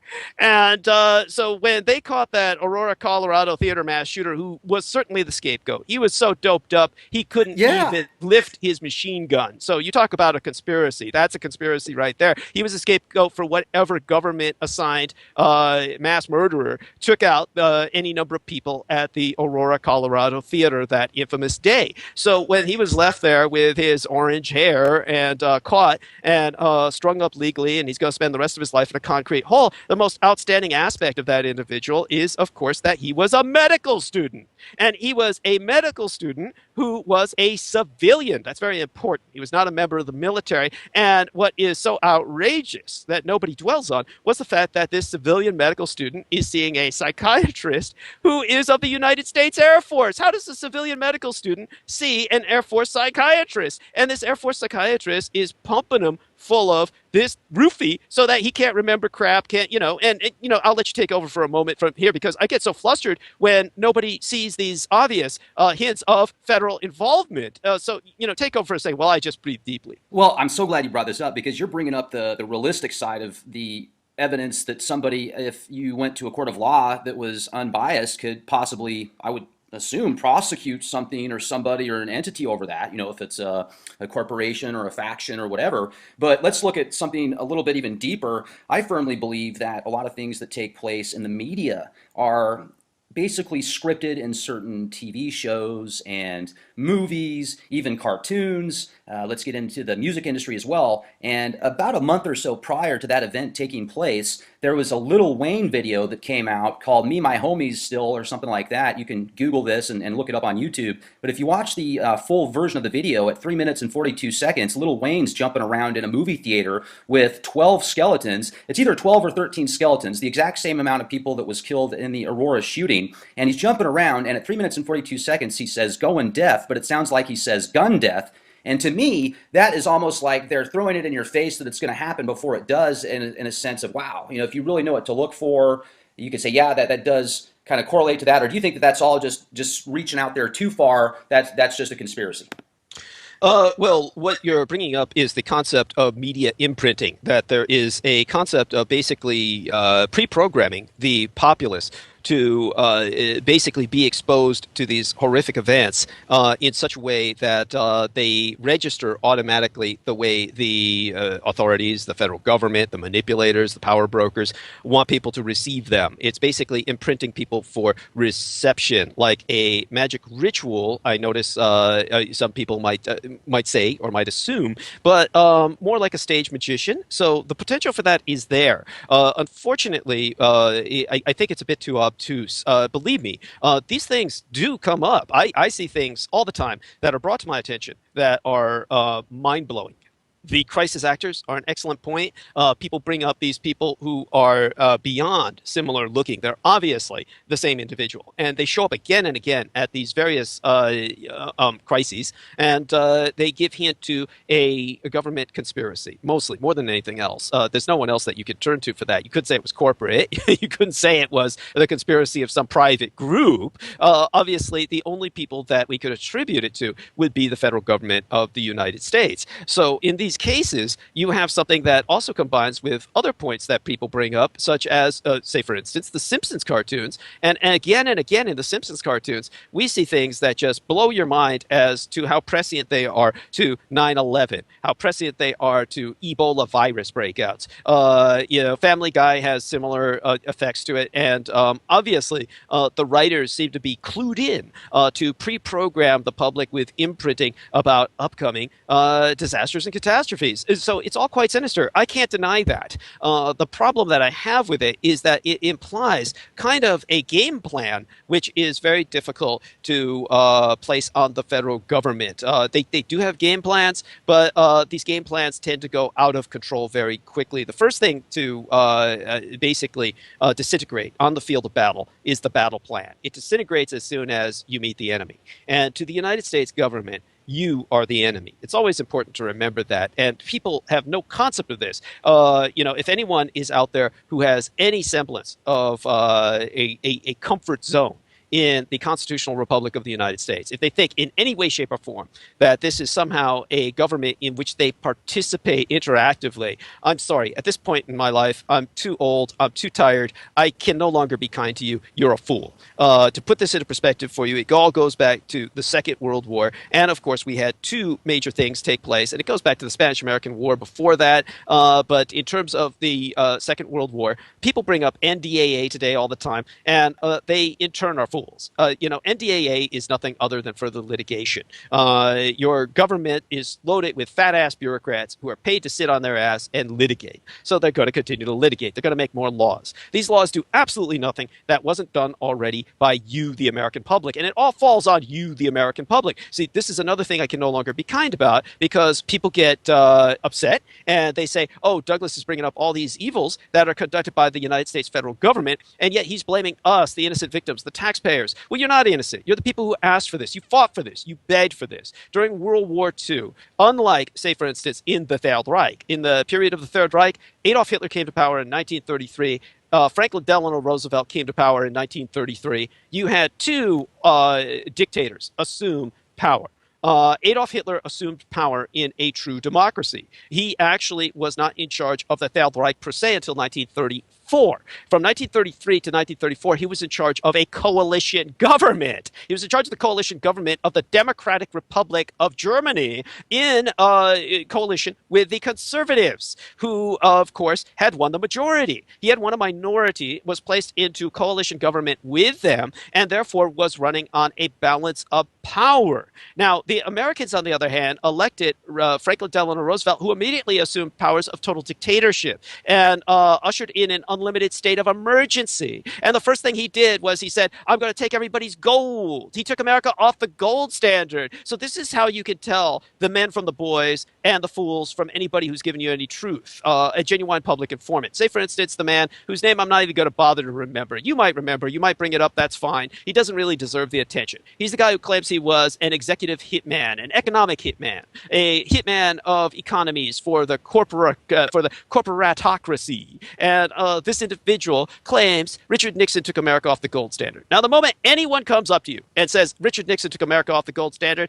you turn around and you walk away as fast as you can. Turn around and run away, because those people are feeding you a line of pure shit. Richard Nixon never took America off the gold standard. America had been off the gold standard for generations, ever since Franklin Delano Roosevelt. And when Franklin Delano Roosevelt did something no other dictator in the world has ever done before or since, he said, give me your private coin collections. This is something no one, Stalin, Hitler, Mussolini, no one dared to touch private numismatics or private coin collections. But Franklin Delano Roosevelt did, and he said, everybody give me all the gold. We're going to need that so we can use that to back our new currency, the United States dollar, which is going to be a fiat dollar. It is going to be printed in an unlimited amount to print us out of the Great Depression, and we're going to need all the gold to back it up. So I want everybody to turn in their gold that they had been saving for generations. So people gave up all their personal fortunes like fools. The Americans wanted this. They said, oh, we've got a dictator. He wants all my gold. I'm giving it all up because I'm an American and I'm an idiot. And so all these idiots, and there's no other word for them, all these idiots gave up all their private fortune, destroyed the future of their families for generations to come by giving it all to the U.S. government. Can you imagine anyone that stupid doing that? I can't even imagine anyone that stupid doing that, but Americans did. And when the Do you Americans think it was did, based on fear?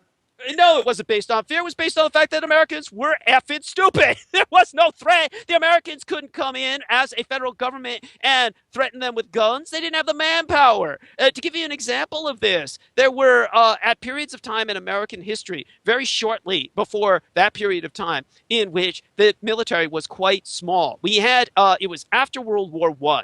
The military had always been considered basically a breeding ground for criminals. It was the last resort of the non-working man who was a bum. My father was in the United States Navy. He ran away from home to get away from a company town known as Eastman Kodak's Rochester, New York. And that was run like a concentration camp. Anyone who's unfamiliar with that, again, is an idiot. I have people who lived in Rochester, New York and said, oh, it wasn't like that. It was great. It was an economic boom town. To put this into some perspective for you, the corporate situation was such that in Rochester, New York, George Eastman, who is, of course, the man who coined the term Kodak, which was an artificial term. It was a neologism. It's not an acronym, doesn't stand for anything. It's just that the K is easier to remember in anybody's mind that speaks the English language, like KKK. So for that reason, he took it as a mnemonic, as a meme, and he exploited it and created Kodak, which means nothing. And basically, he was such a monomaniac that when he ran Kodak's company town, Rochester, New York,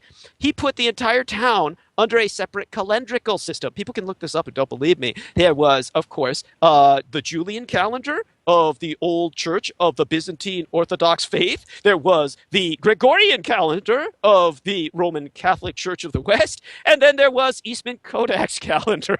And so we used to get in the Department of Defense records and documents of this was done on Kodak company time, such as cameras, lens for bombers, you know, the various optics that were used in telescopes, bombing run lenses, all the rest of these high technology optical scientific advancements that were made by Eastman Kodak used to come to the Department of Defense by Defense Department contracts saying this was made on Kodak company time. Now, people wouldn't know what that meant. It meant they were running on a totally separate calendar. So if you were trying to operate with them, the US government had to collate their own calendars with Kodak calendar. So all the people who lived in Rochester, New York were in a different time. They were on a different calendar from the rest